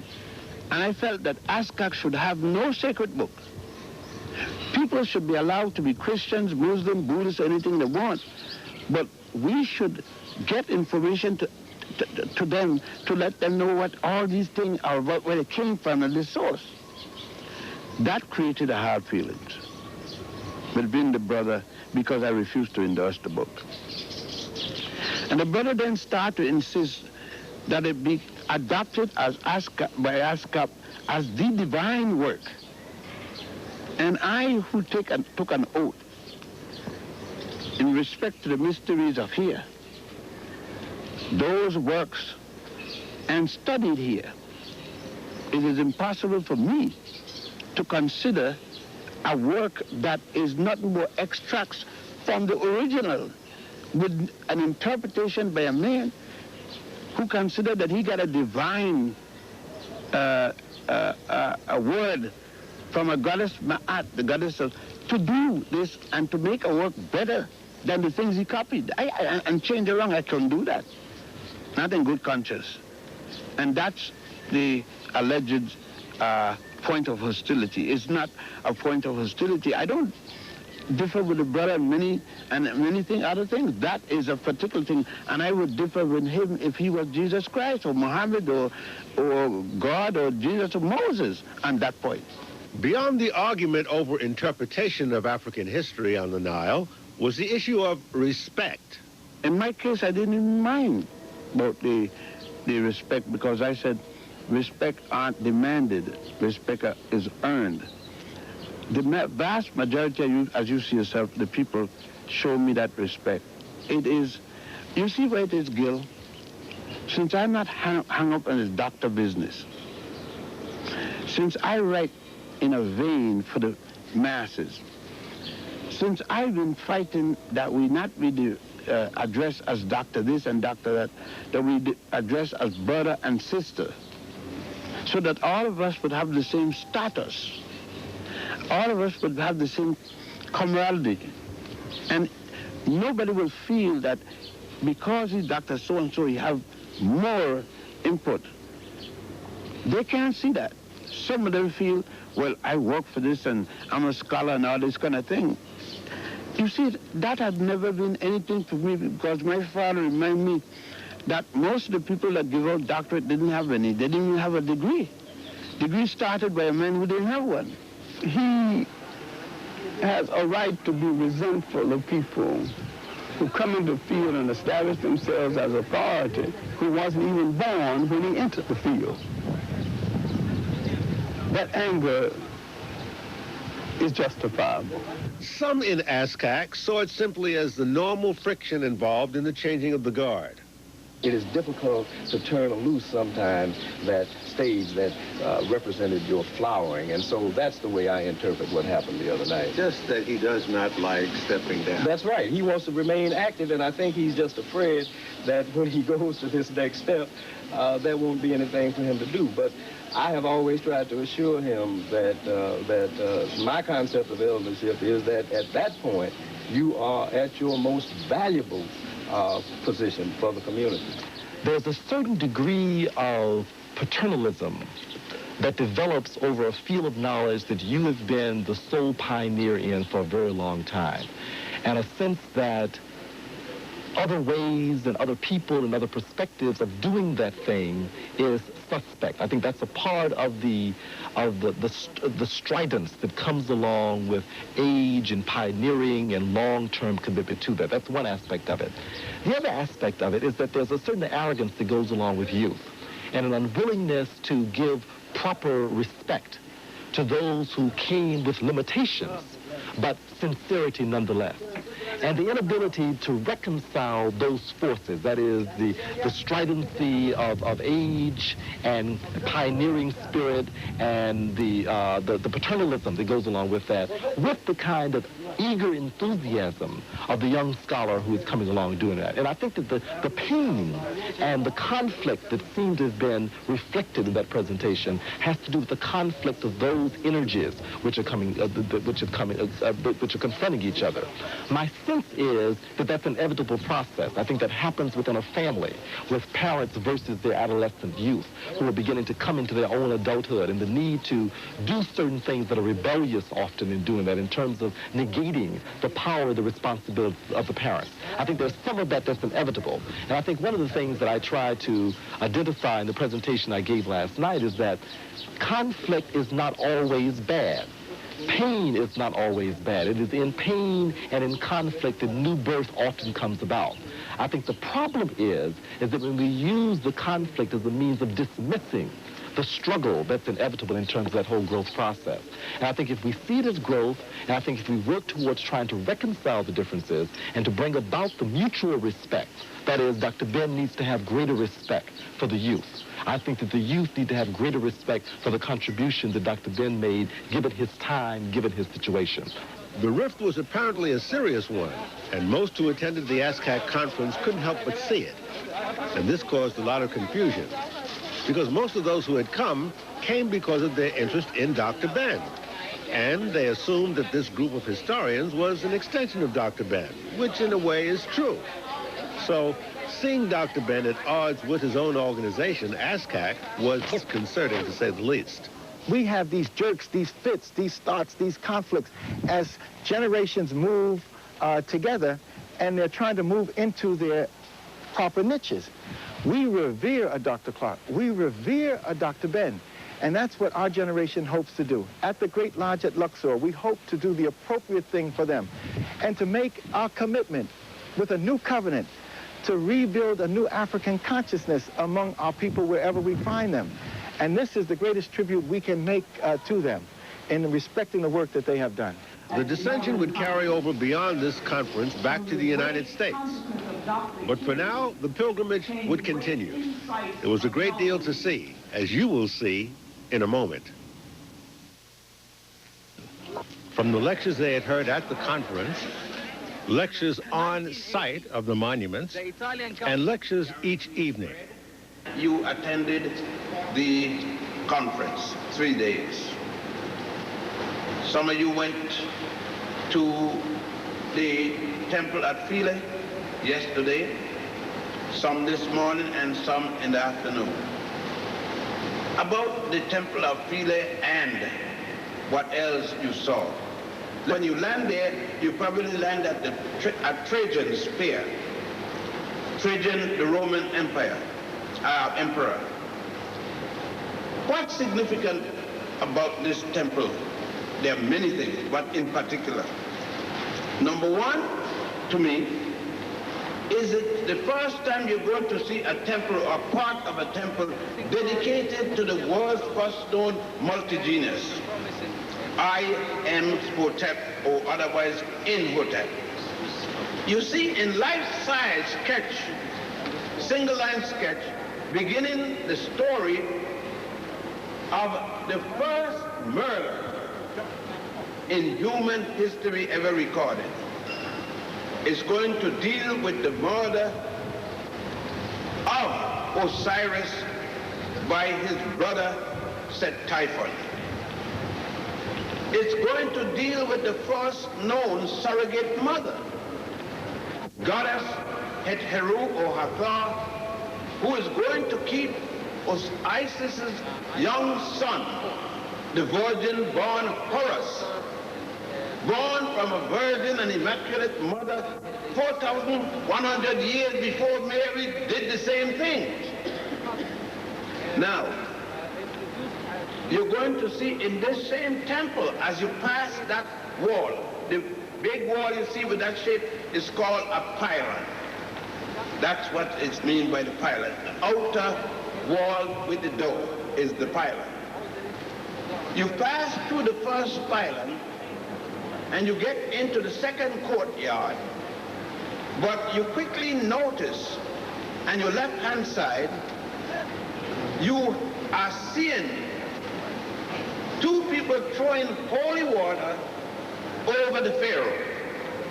You are plumb in the presence of a baptism, but you are told that the first time a man baptized another one was when John the Baptist baptized Jesus.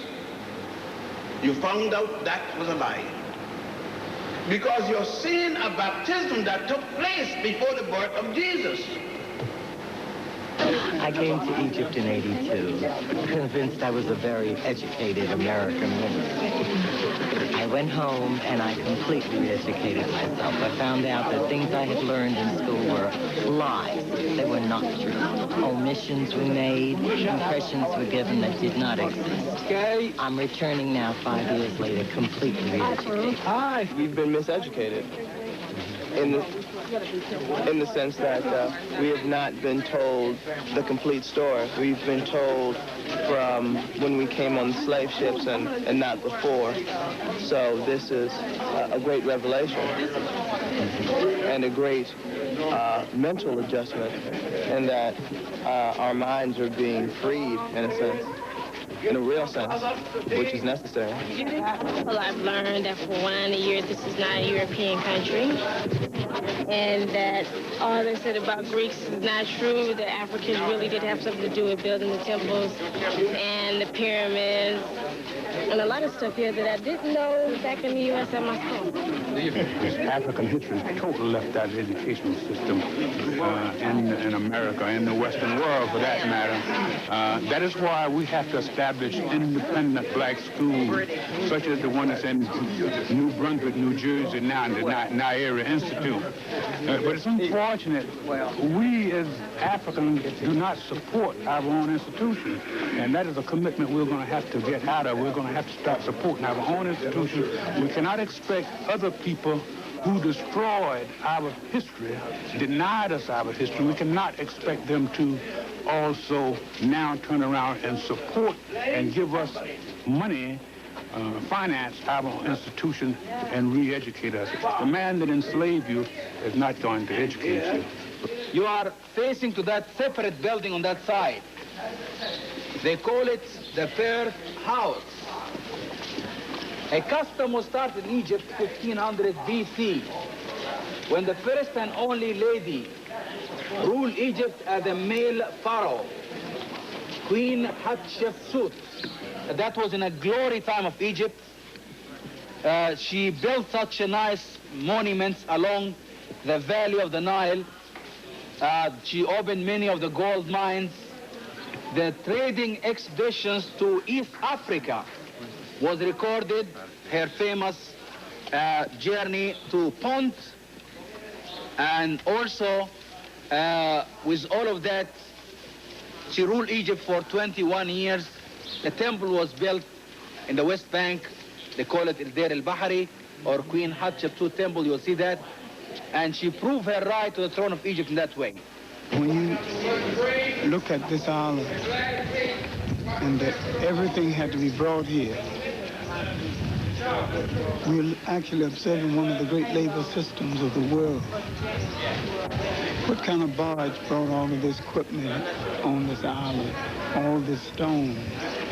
So they had some intelligence in the use of weights and measures that we don't have today. They also had some intelligence in chiseling and putting things in place that we don't seem to have today. Most of what you see is ashen masonry, and that is building without cement. There's nothing holding this thing together except the proper placing of the weight on other weights in order to create balance. And that balance was the key to the life, to the society, to the building, to everything that existed in that society. Was a matter of balancing one thing. Most of the pyramids, there's no cement holding all that brick together. But they are together by balance, and they've been there 5,000 years. We can't do that today. This temple, great temple of Abidos, well known in the history, this was the last temple in Egypt. They worshipped to Isis till 396 AD. And after that time, it was converted as a Coptic church and a Coptic monastery. So this was the last Egyptian temple, last temple worshipped. They found on an island facing to the old location a cemetery for the priests. In the 4th century AD, for the Isis temples. Or the same way also, the name converted. May be like the native, the Egyptian name. They call it the Ptolemaics Phila, which means land of friendship, land of brotherly love. So that was, which is the name after that time. So the old name, this was the original island, and whole temples were all half a mile away from here. The elevation of the original island was much lower than this level of this island. In 1902, the British built the old dam on the bed of the first cataract of the Nile. And that was a purpose to have about 1 million acres planted in the delta of the Nile with cotton and for that, in that time when the old dam being built, this area was converted as a reservoir area. Suddenly, the original island and the temples were flooded. The archaeologists and everybody interested in that monument, they worry that the temples being built with Nubian sandstone, the damaging was started in some places. For this reason, for the fact, with a big appearing from UNESCO, they saved the temples. It was quite an engineering feat. They built a huge coffer dam, 2 big sheets of metals around the original island. The divers, the Navy's divers, they went to the bed of the Nile They cleared the silt, they took photograph for everything. Then inside the coffer dam, they start to build a great pumping line. They pump water from inside the coffer dam until it's converted at a dry place. In that time, an Italian contractors company was responsible to move the temples, stone by stone, 40,000 blocks of stone. Stone by stone, this project finished in 10th of March, 1980, at the last international cooperation to save the temples. So as you see, it's one of the best preserved temples in all over Egypt, which is relocated. This was the best recorded period in the history of the world. They wrote on everything. They wrote on in the middle of a spoon. They wrote on the handle of a fork. They wrote on everything. Everything had an explanation as to why it came into being. They left it for all the world to see. There should never be any doubt as to who they were and what they did, because they left us a record in signs and symbols and in their writing. Till 800 years ago was in south of Aswan. That Nubian kingdoms were still the Nubian kings' names, a list known even for the late time. So that was a kind of when the Romans...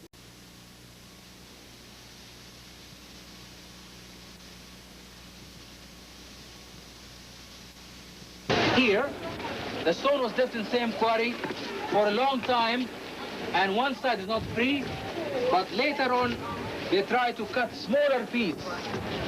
But even a small part, they discovered the natural fault. So this is the reason why the stone was left here. One side is not free, as you see. And we know that many other obelisks were moved from here.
The tomb of Sarimput II. Who was he? He was a noble. At that day, he was called a noble, people of nobility. Would be equivalent to Secretary of State. The impact of the tombs and monuments had a counterpart in a highly emotional visit to the Nubian village of Dabu. Peopled by a people indistinguishable, save for manner of dress, from ourselves.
me, it expressed my feelings. Very big. You are happy to see us. Yes. It was off to the northern part of the Nile Valley. The 8%, including the historians from ASCAC, would visit the Grand Temple of Luxor, Valley of the Kings with the tomb of King Tut. Return to the Nile Valley.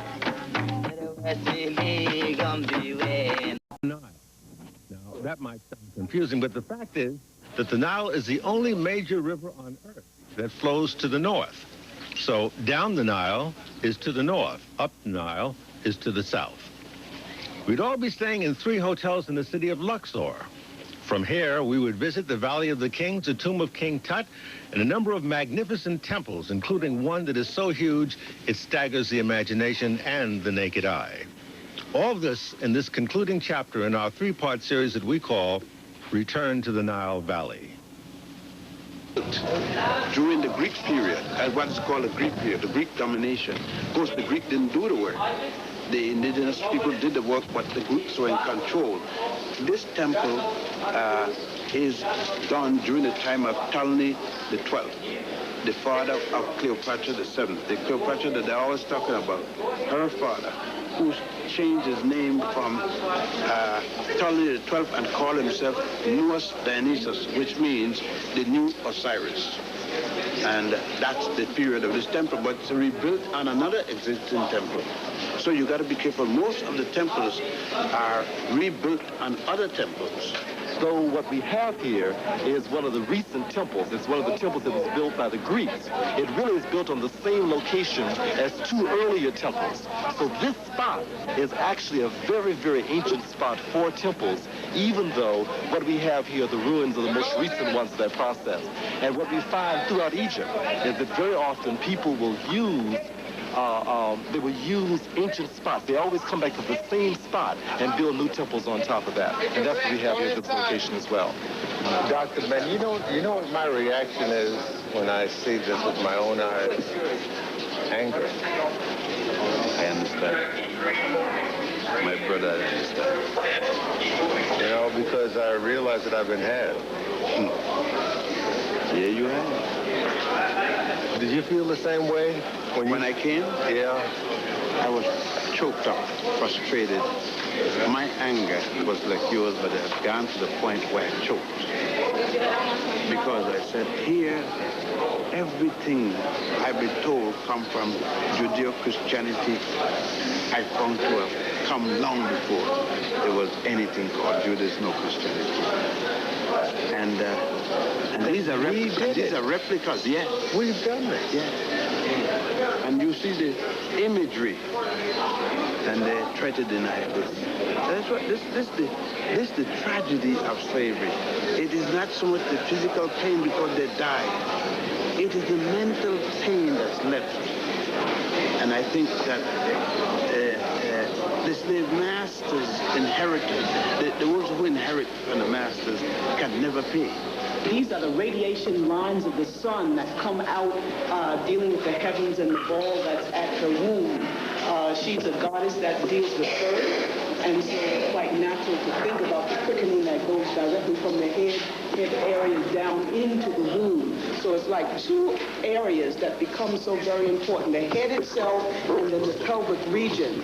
And we will find that those are the same kinds of glyphs that we do find with the Dogon people when they talk about the balance between earth and sky. And it's a kind of balance between the head region and the pelvic region, saying that we have a kind of a double of every person, one that dwells in the heavens or could dwell in the trees or in the sky or in trees or ground, etc. But anyway, you have a double in nature, and that becomes like your idealized type or your idealized self.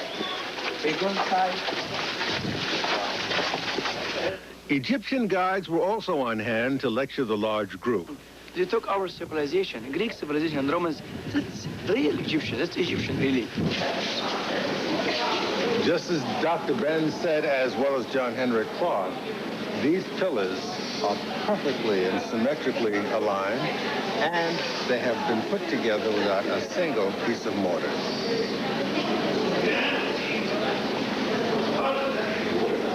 Dr. Man, how did they actually do this work? In some cases like that, they chisel it into the wall, the stone itself. They bring the solid stone, a block, and then they cut the block round, and then they chop in. But as you could notice, in this case, they put on the plaster. Let it dry, and let it not completely. And then they took a pattern and they put it on and they carve out what is damp. So this is not solid rock. There are two types. Plaster over rock. This is plaster, but on that, you got two types. Notice there are two types. He dug into that one. One dug in, and this is plaster. You know, I was noticing that up in the ceiling, there are holes. Oh, yeah. For the hinges, there were cedar doors. Big, solid cedar doors. In two halves. And this was all colors. Because I see some of the ceilings. Yeah. They were all beautiful colors. My brother, this is called Hippo-style hall. In each entrance, you could see the snake, and sometimes snake with a crown of Upper Egypt and double crown of Egypt or upper Abidos with lotus flower behind it. This is in any section.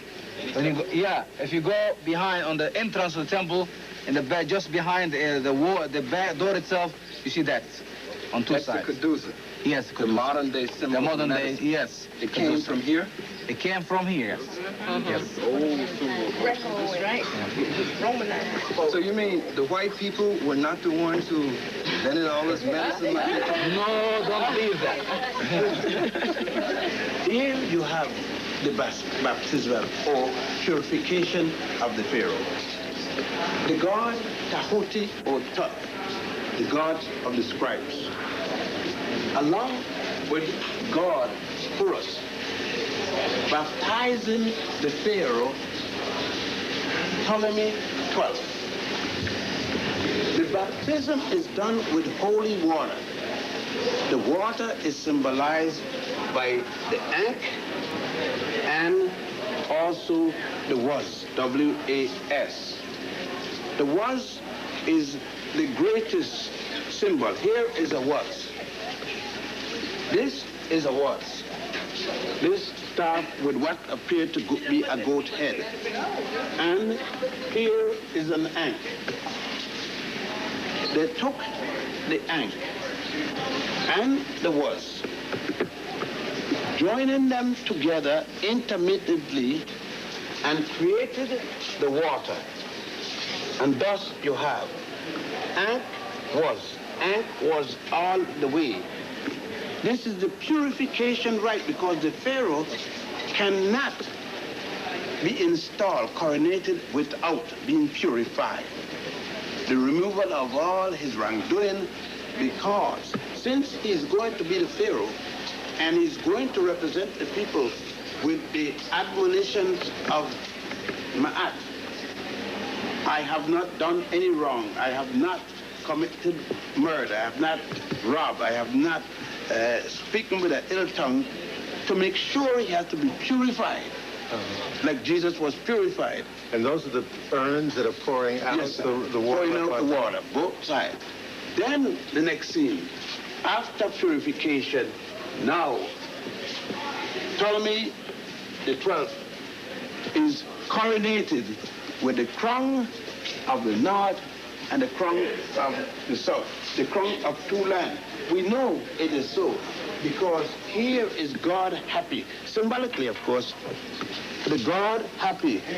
And look at the good word. We know it is the God of two lands because he represents both men and women.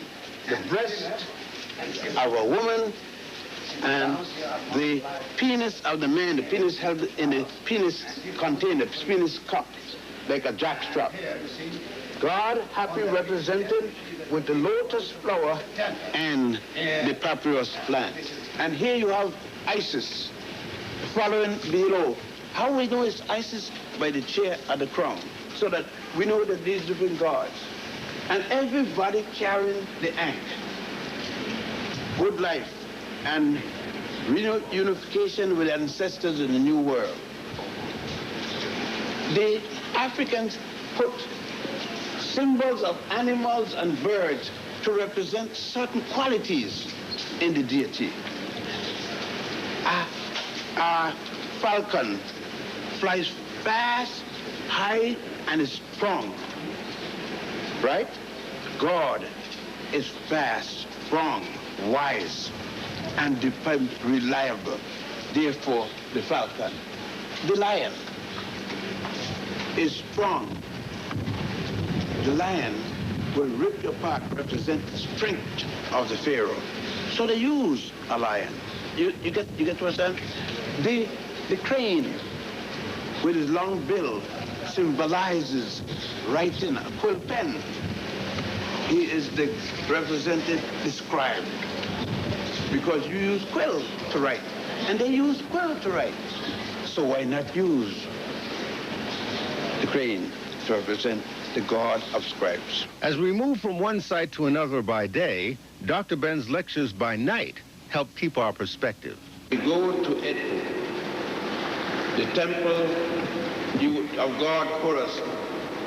There you will notice that there have been a number of temples over a number of years been built there, one on top of the other. You will notice that they even took one temple and used those stones, the old temple of Hatshepsut, that's going back to 1550, before the Christian era, and used it for paving the courtyard. But you will also see where the Greeks copied the colonnade architecture. You will see in there the great green marble statue symbolic of God Horus, represented as a falcon, where in the crown of the north and the south, the two lands. In there you will see surveying instruments, mathematics for surveying, mathematics and the layout of that temple, showing you the ways the old ancient Egyptian figured things. Measuring tools, a Nile meter. They didn't guess when they go by high tide and low tide. They didn't guess when there would be a flood. They could tell by a meter they had made. In there you will see where the copy, where the idea for the Jews talk about the Ark of the Covenant. You will see where they copied it. This is a facsimile of the Ark boat. The Ark of the Covenant is a copy of this. The original is taken and carried to the Cairo Museum. And this has space here for the public. Oh, this is such a revelation, such a profound feeling. We've been told, of course, by Dr. Ben and Dr. Clark and all our elders that we can trace our medical history and healing art back to, of course, our ancestors in Nubian and Kemet. And to come here and see the actual documentation that our ancestors left for us it's a profound and wonderful feeling. It is. And you ask why I'm mad in the United States every day.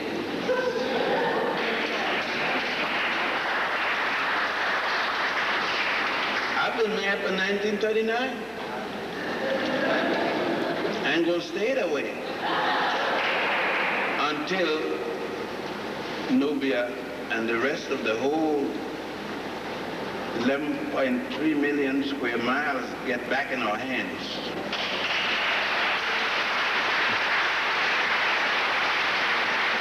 Let me mail you. And St. Patrick, take the Vatican and St. Peter's Basilica and the square, add it together, and you could put it in one corner in the temple I'm talking about. This is the temple at Warit, W-A-R-I-T, now called Karnak.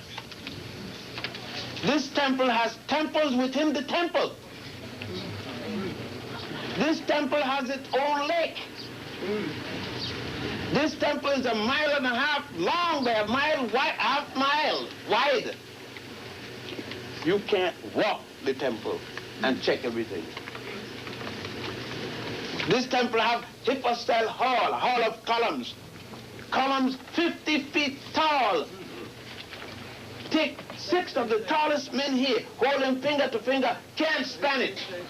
Each column, not a matter, no mortar, all cut stone. You can't take a sheet of paper and push between the joints.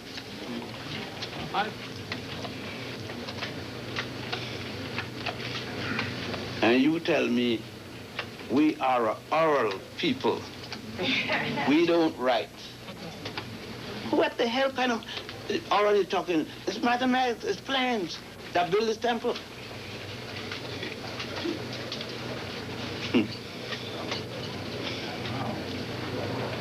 This is the temple that you're going to find most of the obelisks all over the world, especially in Rome, where they now put cross on top of them, came from. The one in Central Park called Cleopatra's Needle, got nothing to do with Cleopatra. That's the obelisk of Thutmose IV.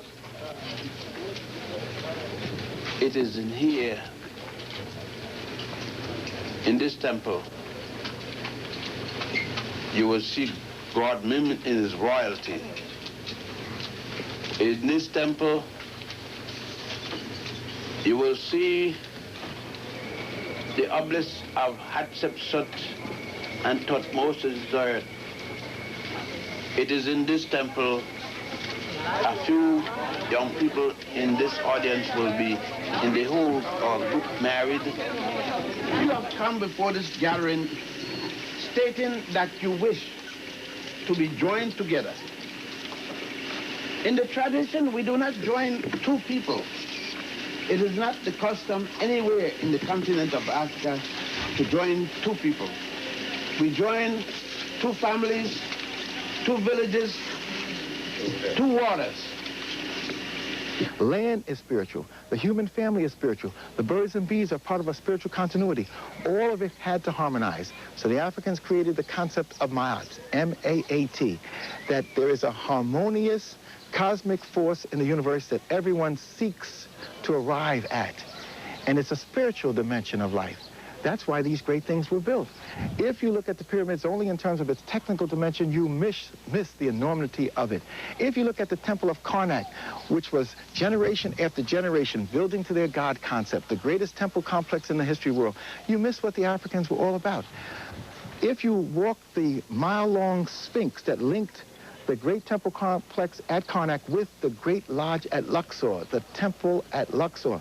That was the great university center of the world, where there were tens of thousands of people learning how you move from a low level of consciousness to the highest level of godliness within your human context. The arts, the healing arts, the scientific arts, the arts of studying the universe, music and whatnot was taught in the Great Lodge. It is the granddaddy and grandmama of the Masonic Order, of the Rosicrucians. It is the prototype of the Temple of Solomon. It was built and enlarged 500 years before Solomon. This pillared temple along the Nile was the model that inspired the Greeks to build the Parthenon. This is the Temple of Karnak. It is in reference, that is in tribute to the god Amun-Ra, a god of Wad, or the Greek name Thebes. There are many points to the god Amun. One concept has to do with that he represents the emanation of that god force that is hidden. Some would make reference to that as being the statement of the access to the higher levels of awareness and those parts of ourselves that remain hidden, but indeed can be made visible with proper work. And so that is a very, very important concept. Many falsely portray the priesthood of Amun as in later years becoming a very difficult group to work with. But the key thing to be raised, it was from the same place, Wa'at, that African people later did reclaim the entire of their country after an earlier invasion of so-called Hyksos people. And it came from this place that we also have now to Wa'at, that there was a resurgence. And the African people did emerge from this place and then did retake all of Egypt, and Egypt went on to have a tremendous, Egypt did have a tremendous renaissance, a very vast degree.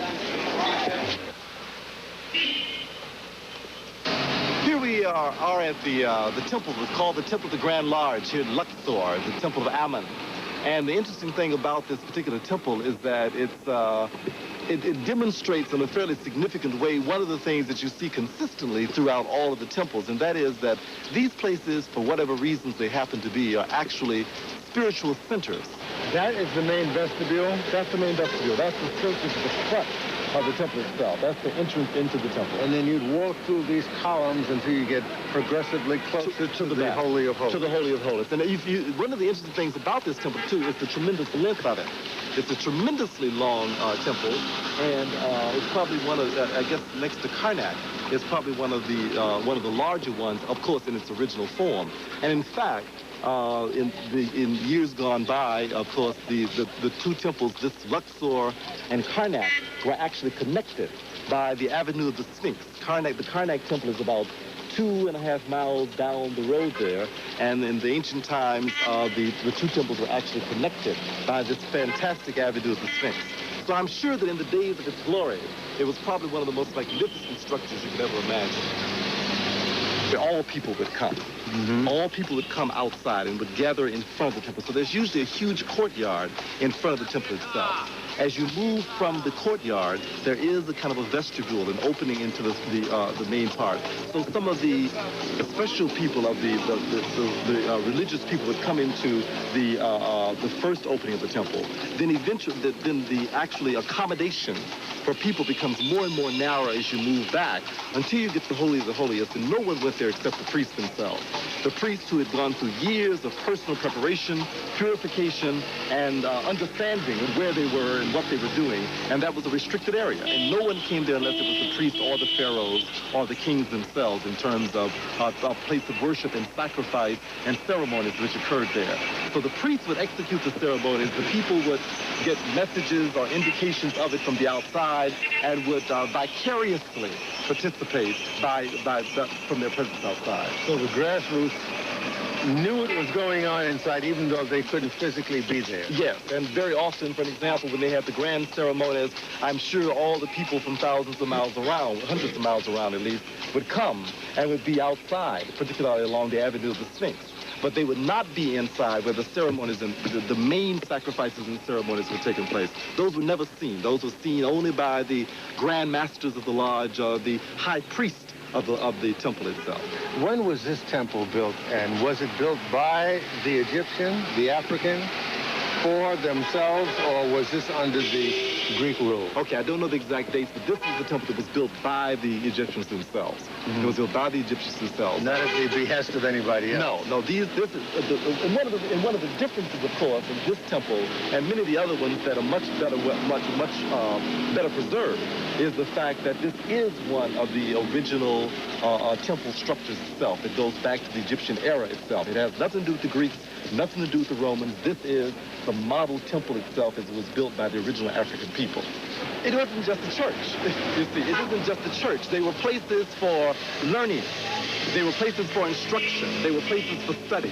They were universities. For example, Karnak, which is the temple we cannot see from here, but is the one that's connected with this one. Karnak was the University of Abidos, which was, in fact, one of the largest universities. In fact, I understand at one point there were almost 80,000 students who were studying there at that particular university. 80,000 students. At one time? At one time.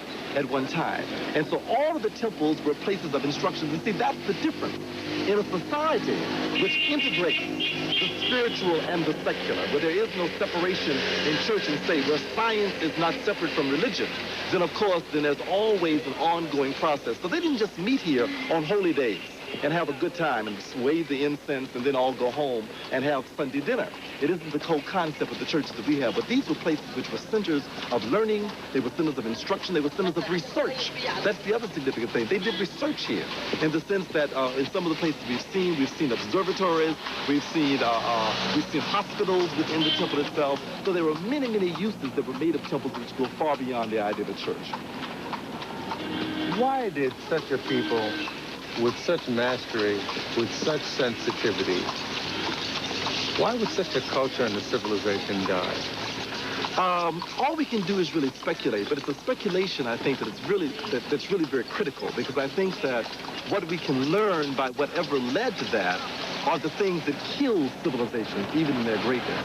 And I think there are certain kinds of indicators. One of the things that we can certainly look at is that there was a decline in the society whenever there was an invasion from the outside. That is, the infiltration of other kinds of elements that begin to diffuse the richness and the centrality of the culture itself.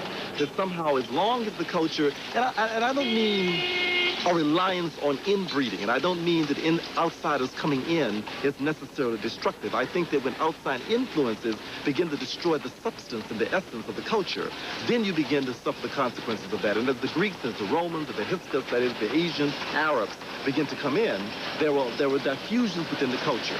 There were resurgences in the Egyptian culture, the Kemetic culture. That is, the culture regained its strength at points when those invaders were able to be thrown out. I think it's a very dangerous... Is that, by all fairness, this was our Jerusalem, and it existed over 3,000 years before Jerusalem, and it is still in basically its original form. It was a spiritual city. It was here at Abidos where the mummification process took place, for the weighing of the heart to decide whether the person has lived a life worthy enough for the person to enter paradise, the hereafter. This years before the Christians invented a concept called heaven and hell.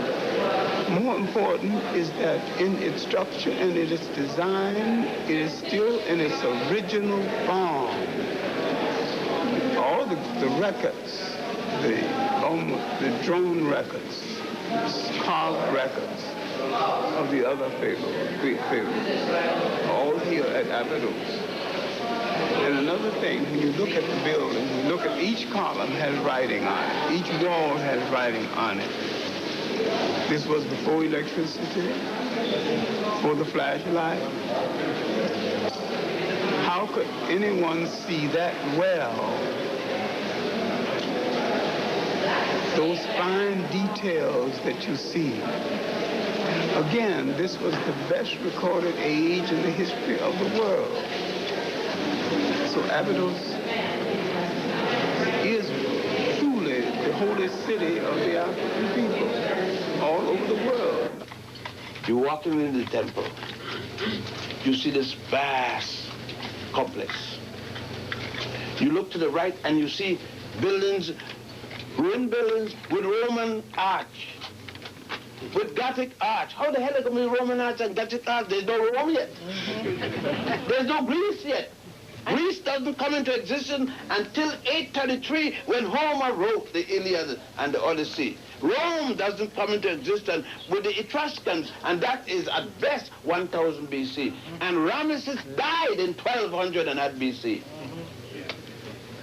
This is considered to be the place where the head of Osiris was buried, or his, if you will, a statement of his consciousness, and that it does indeed relate to a understanding of blackness in its full detail in the different phases of life. What has been unfolding in your eye is the original story that you heard as Jehovah, Joseph, Mary, and Jesus. But it's in its proper name is Ra, taking the place of what Jehovah took. Osiris, taking the place of what this imaginary angel had, and Isis taking the place of what Mary took. But when you finally get to Abidos, you will find that there is actually an angel equally as the angel that's supposed to bring the sperm and place it into Mary. You will see a harp taking the sperm from Osiris and placing it into a set to cause the Immaculate Conception.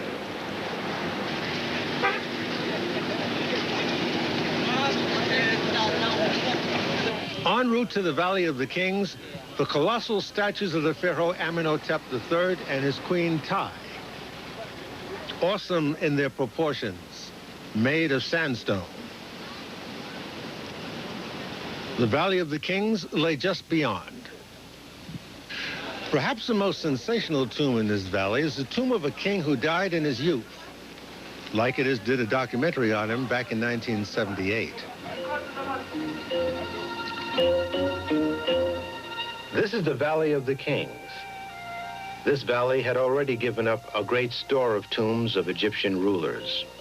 Archaeologists explored and dug up the length and breadth of this Egyptian valley until November 4th, 1922, when workers uncovered a single step that led downward. So down they dug until they found a door behind which lay the long-sought tomb of Tutankhamun. Behind that door was a room that was filled with artifacts and relics that had been placed there when the young king had been buried.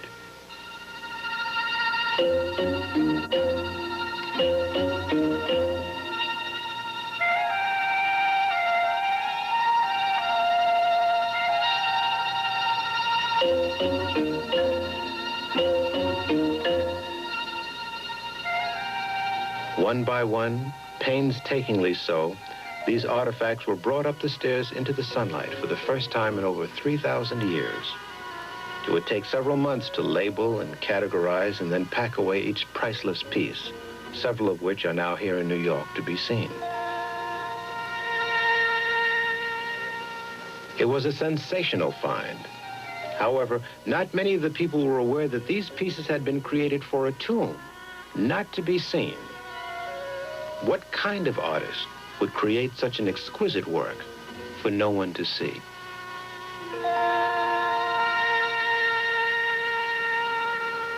King Tut came out of the end of the 18th dynasty. And he is fortunate in that the grave robbers who literally went over Africa, taking everything in sight, did not find his grave. He was a minor king who had a major funeral. Now, he is well known for what they found in his tomb. If they found all this grandeur in the tomb of a teenage minor king, let us think what they could have found had the other tombs been intact. The Africans literally pioneered in elaborate funerals. And African people today, throughout the entire world, still bury elaborately, go in debt to, as we say, put them away nicely. They put them away nicely in ancient Egypt. We're talking about a man who lived during the 18th dynastic period. A dynasty is a period of rule. It could be a family or it could be one person. We're talking about an individual who, for the most part, did very little within the 2 years that he lived as Pharaoh of Egypt. The word Pharaoh means king or head of state. Why? Tutankhamun took the throne at age 17 and died at age 19. It's bad enough that he would have been a teenager ruling the greatest country in the world at that time, the most powerful. But he was an invalid besides being a teenager. Then you ask, then why was he on the throne? Because it was his time to rule, having been adopted by one of the most noted pharaohs of all Egyptian history.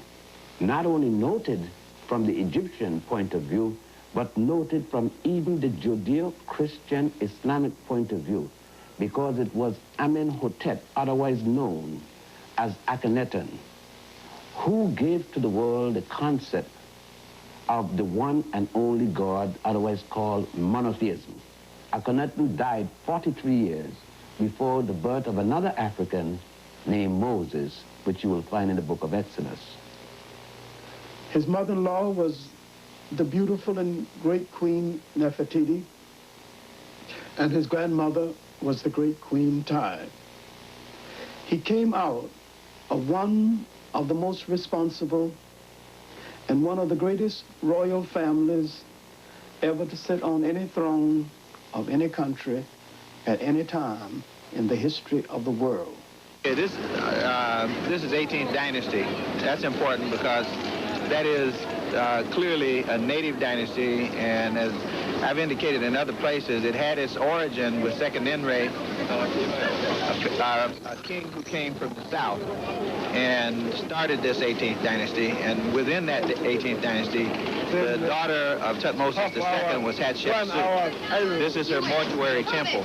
So this temple here is a copy of that temple over there, except it's on a much larger scale. Now let me say something special about Hatshepsut's temple here. Hatshepsut had an expedition that left Kemet and went all the way to Somaliland. And that is pictured, this expedition is pictured over here on the wall of a part of that temple, showing the king of Punt, the queen of Punt, and so forth. But what's more important than that is that Hatshepsut indicated that what she was trying to do here was to build a Kemet in Punt. To build a Punt in Kemet. Now that's a very powerful statement, and she not only made the statement, but she went far enough to do that. That means that she regarded the ancestors of the Kemites to be the people from Somaliland. So she was going back to the ancestral home to pick up relics, to pick up perfume, incense, to pick up plants, and then she actually brought all of those things here to this temple, and her attempt was to reproduce the southern images of Somaliland in Kemet. And so at one point you actually had trees growing in this valley because dirt, plants, and other things had actually been transported and transplanted in the valley here. But I think that that is important because it clearly, with the Queen's own indication, links Africans of the center of the continent with Africans of the northern part of the continent.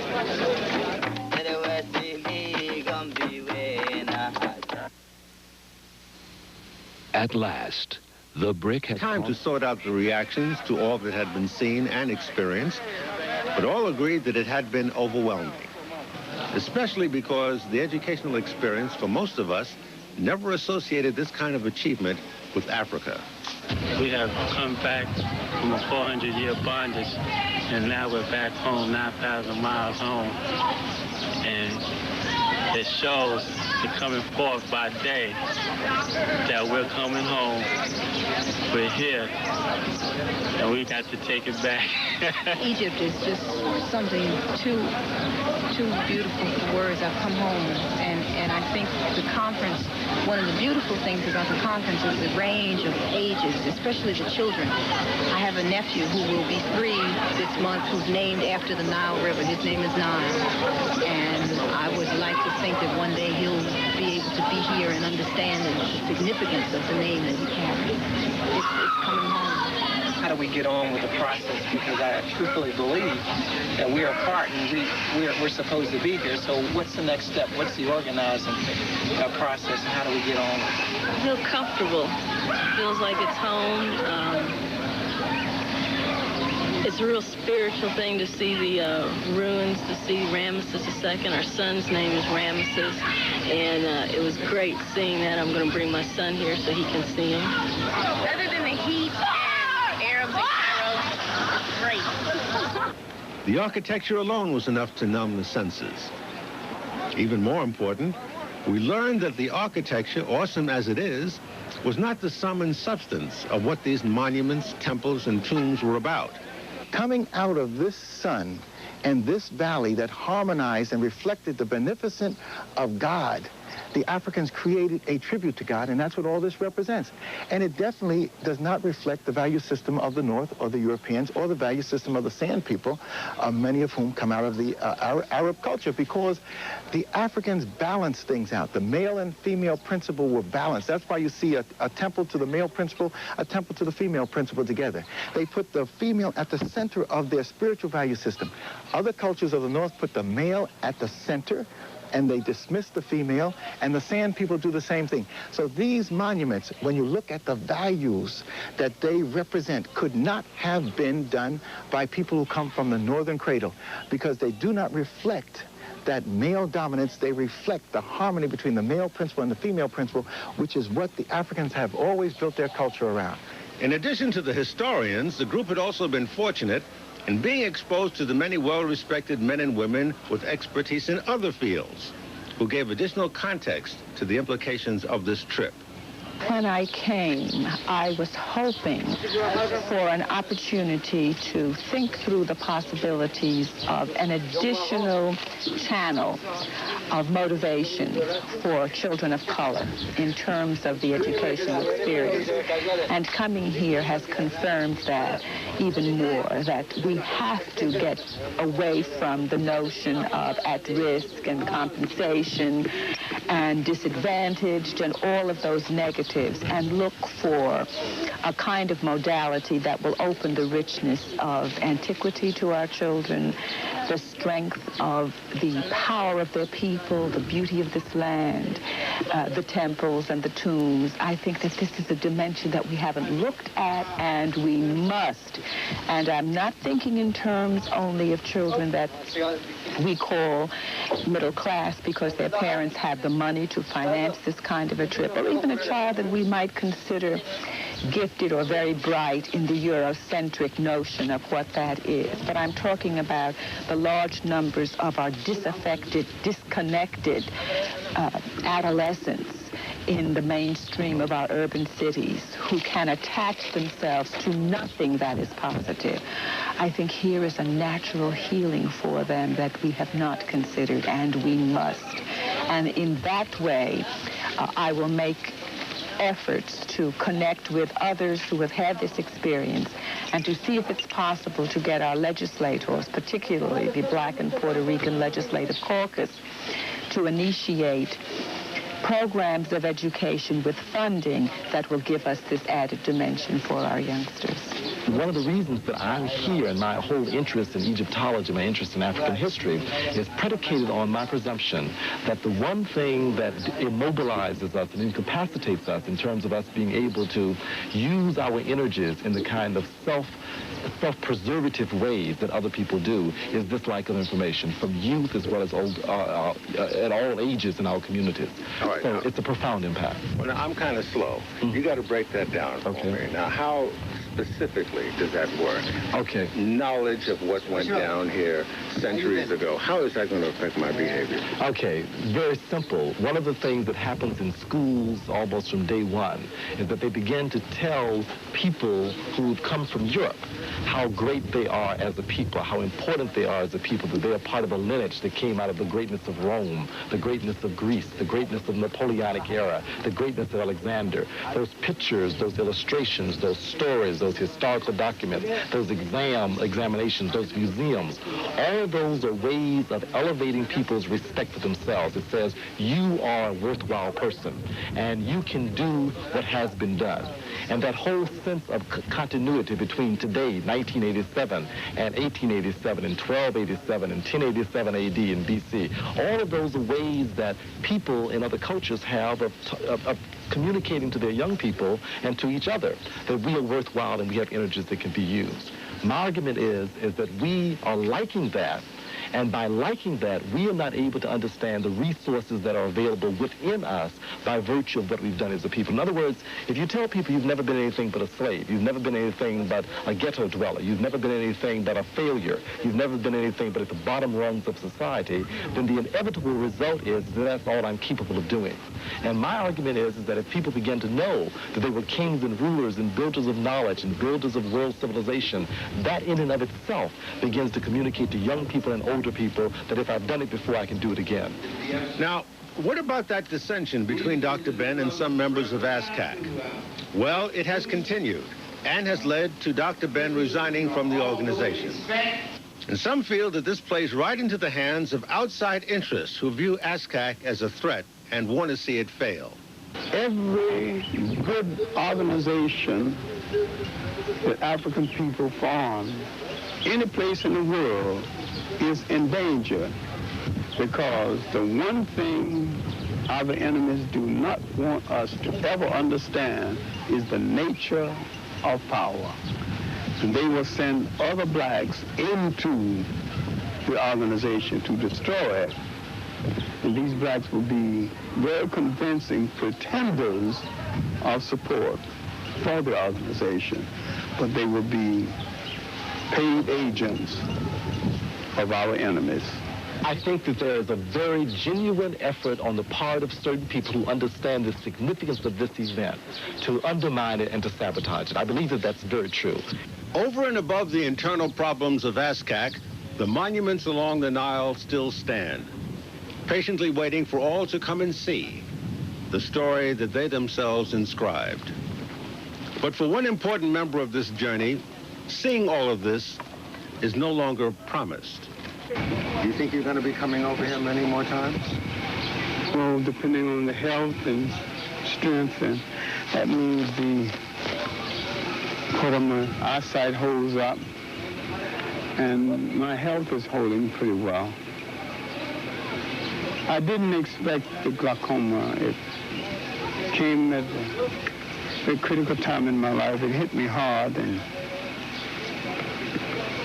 I became a little depressed about it because reading has been a way of life for me. I'm self-educated, so you have to understand what that means. I haven't completely reconciled the fact that I cannot even read footnotes without a magnifier. And I cannot recognize the fact that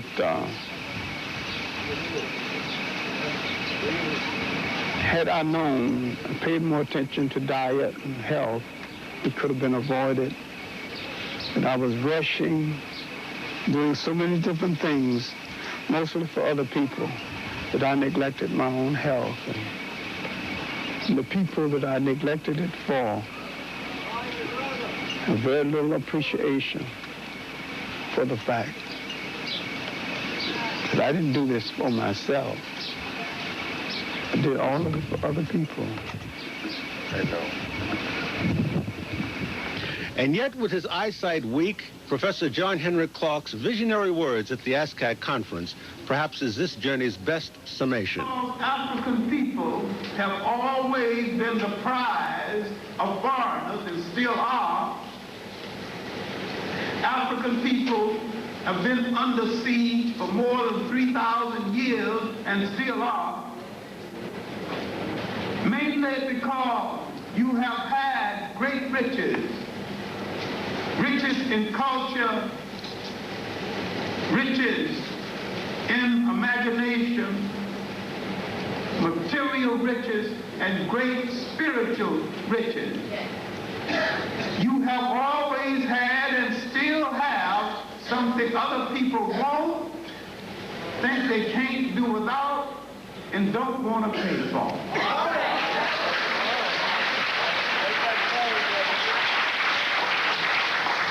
Every conqueror in Africa first came in as a dinner guest because the Africans are hospitable to strangers. The Africans had not dealt with people who can come into your house, eat your food, rape your wife, and enslave the host. The mentality of the Africans hadn't adjusted to the ice people of Europe and the sand people of Western Asia.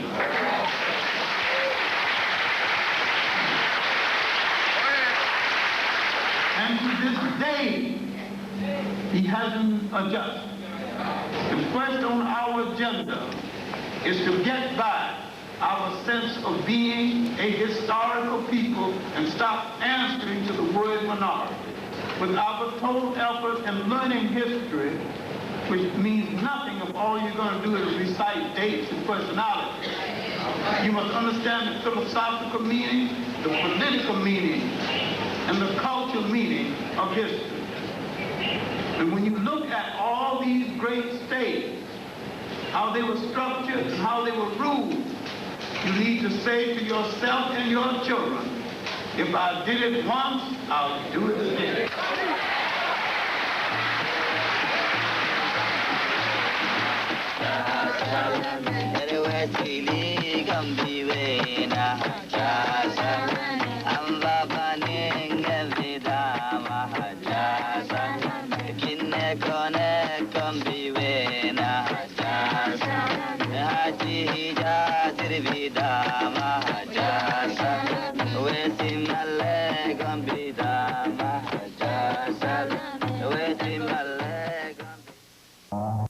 Very heavy in just a minute.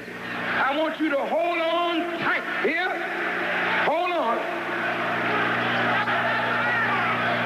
They don't have the power to condemn me, so they falsely label me. And they use the stranglehold that they have over the government. Did you hear what I said? The Jewish lobby has a stranglehold on the government.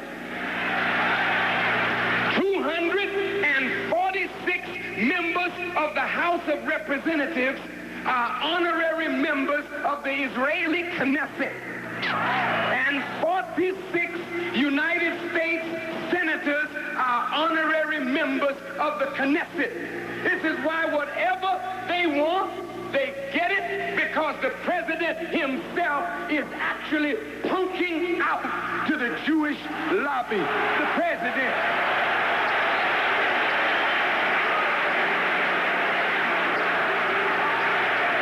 And let me tell you, selling America right on down the tube.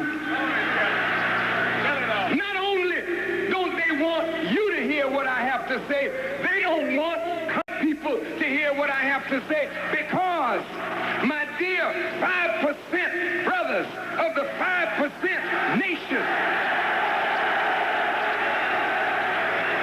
in your lessons, who is the 85%? Who is the 10%? And who is the 5%? Look at it.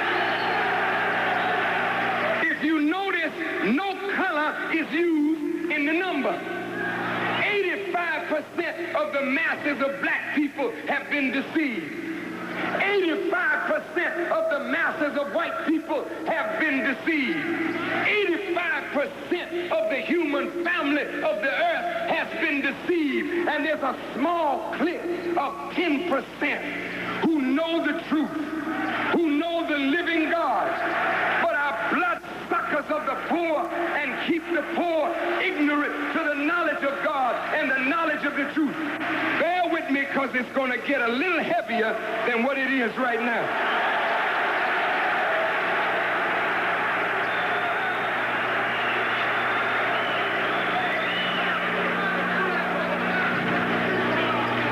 I would like to warn the leaders, don't do this, because you're making yourself worthy of hell. Just remember, black leaders, what is going on in South Africa.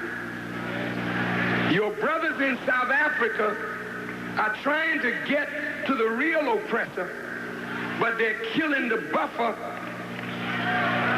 to get to the oppressor. And you know who the buffer is? It's these privileged Negroes who become apologists for a system of oppression, a system of apartheid, a system that is unjust. And so I say to all of you, your excuses are ended. Yeah? If you join with the enemies of truth, then you will put yourself into the chastisement of Allah. You will not escape.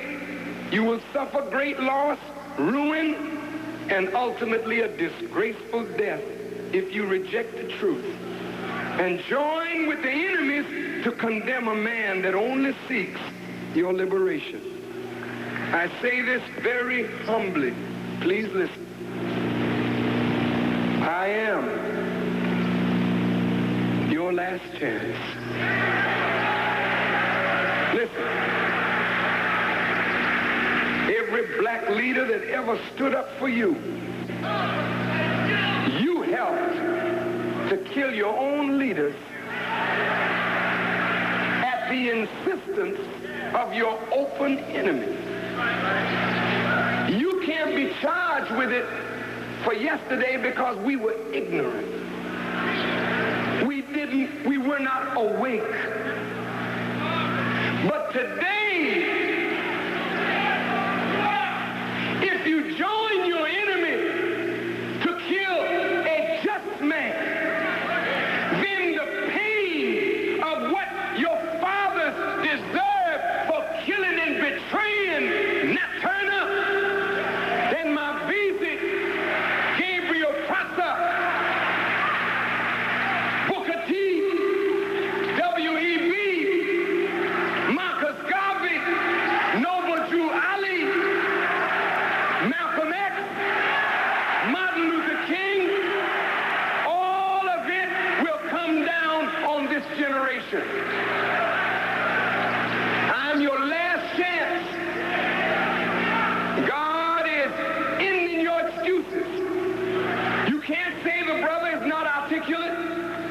God makes me to make it so plain, even a fool can't miss it. You can't say he's an ugly dude. God makes me pleasant for you to look at.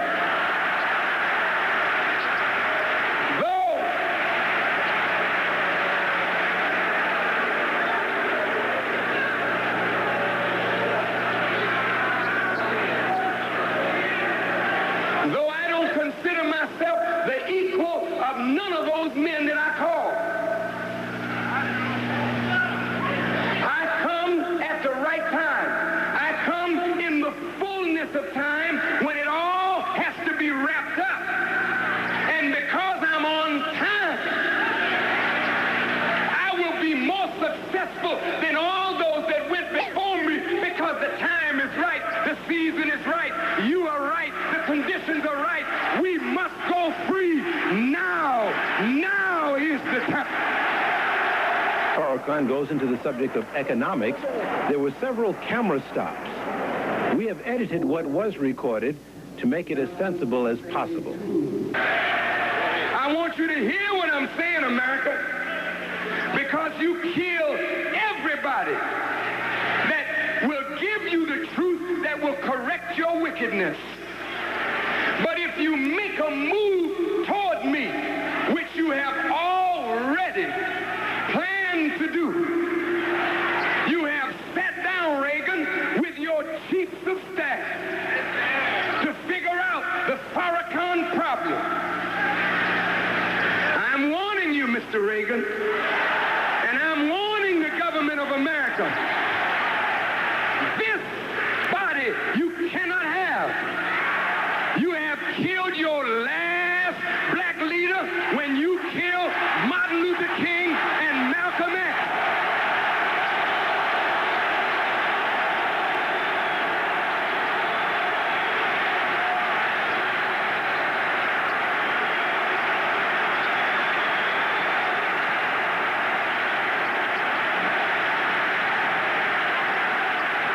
Look.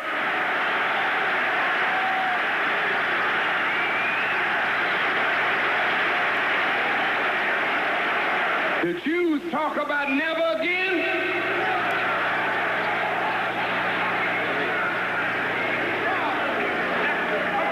I'm very sorry. I am your last chance too, Jews. I am your chance. Listen, Jews. This little black boy is your last chance. Why do I say your last chance? Because the scriptures were killing the prophets of God. And if you want to show the world that you are better than your fathers, I am not a prophet, but I come in the footsteps of those worthies. And if you rise up to try to kill me, a man that has told you the truth, then Allah promises you that he will bring to bear on this generation the blood of the righteous, not just from Abel to Zechariah, but from Abel all the way to the last man you killed recently. All of you will be killed outright.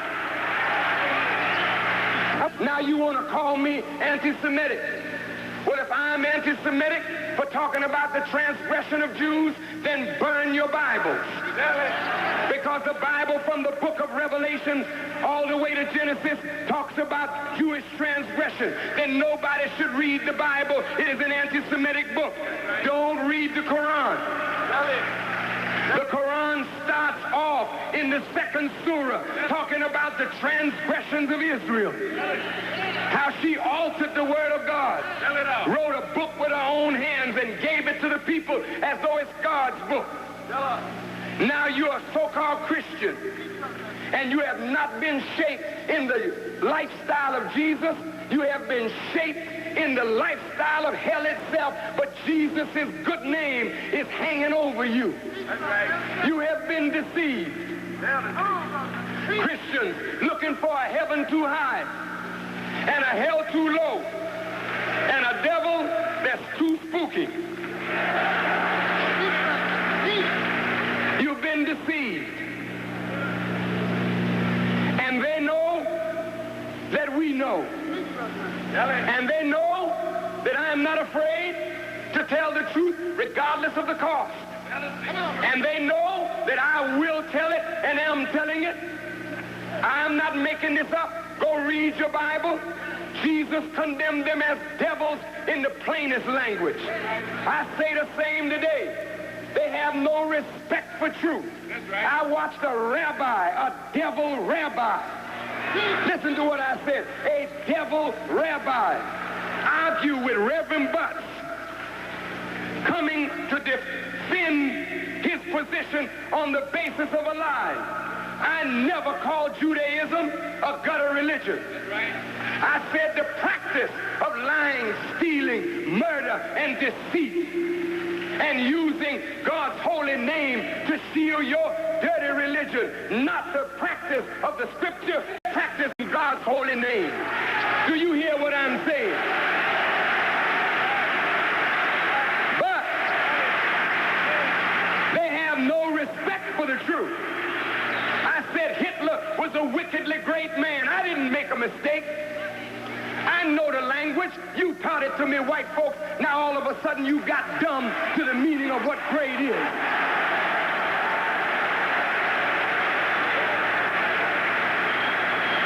There was an earthquake in Mexico the other day. It was a severe or major earthquake. Then they upgraded it to 8.1 on the Richter scale, and they called it a great earthquake. Did that mean it was a good one? And so, beloved, the closing part of this lecture has to deal with economics. Brothers and sisters, you will never be free as long as black organizations pay homage to others other than you. Jewish control of black organizations has to... Listen, the old Jewish relationship with black people has to be changed. We don't want to relate to Jews on a master-slave relationship because our time to be free men and women has come and we refuse to compromise. Our black artists got to come back home to us, not under the control of others who suck all the blood from the black community. The artist gets rich and then burns it up in coke because he has no cause to live for bigger than himself. They don't allow black artists to be political, to stand up for their own people. Michael Jackson should take a stand for black people. Take a stand for the suffering people of South Africa. Azania, Prince should take a stand. All of our black artists should take a stand, but they can't because they're threatened. If you take a stand, we'll cut your money. Stevie stood up and made a song. Apartheid is wrong, wrong, wrong. And immediately His records were banned in South Africa. And the federal government is moving in on Stevie, talking about taxes. Why the hell don't you move in on me? I'm waiting on you, IRS. Because when you come and you're on your way, I will show you why no black man or woman in America should pay any taxes to a government that will not give us justice.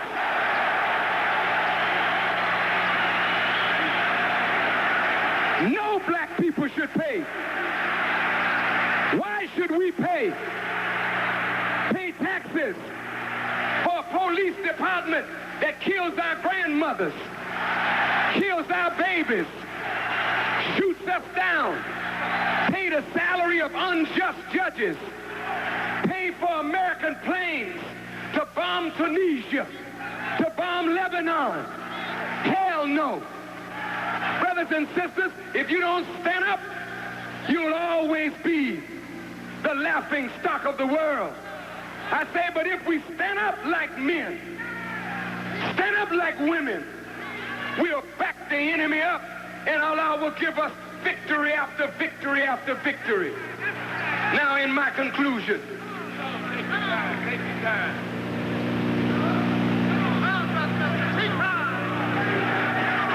Marcus Garvey wanted us to go back to Africa. Abraham Lincoln wanted the same thing.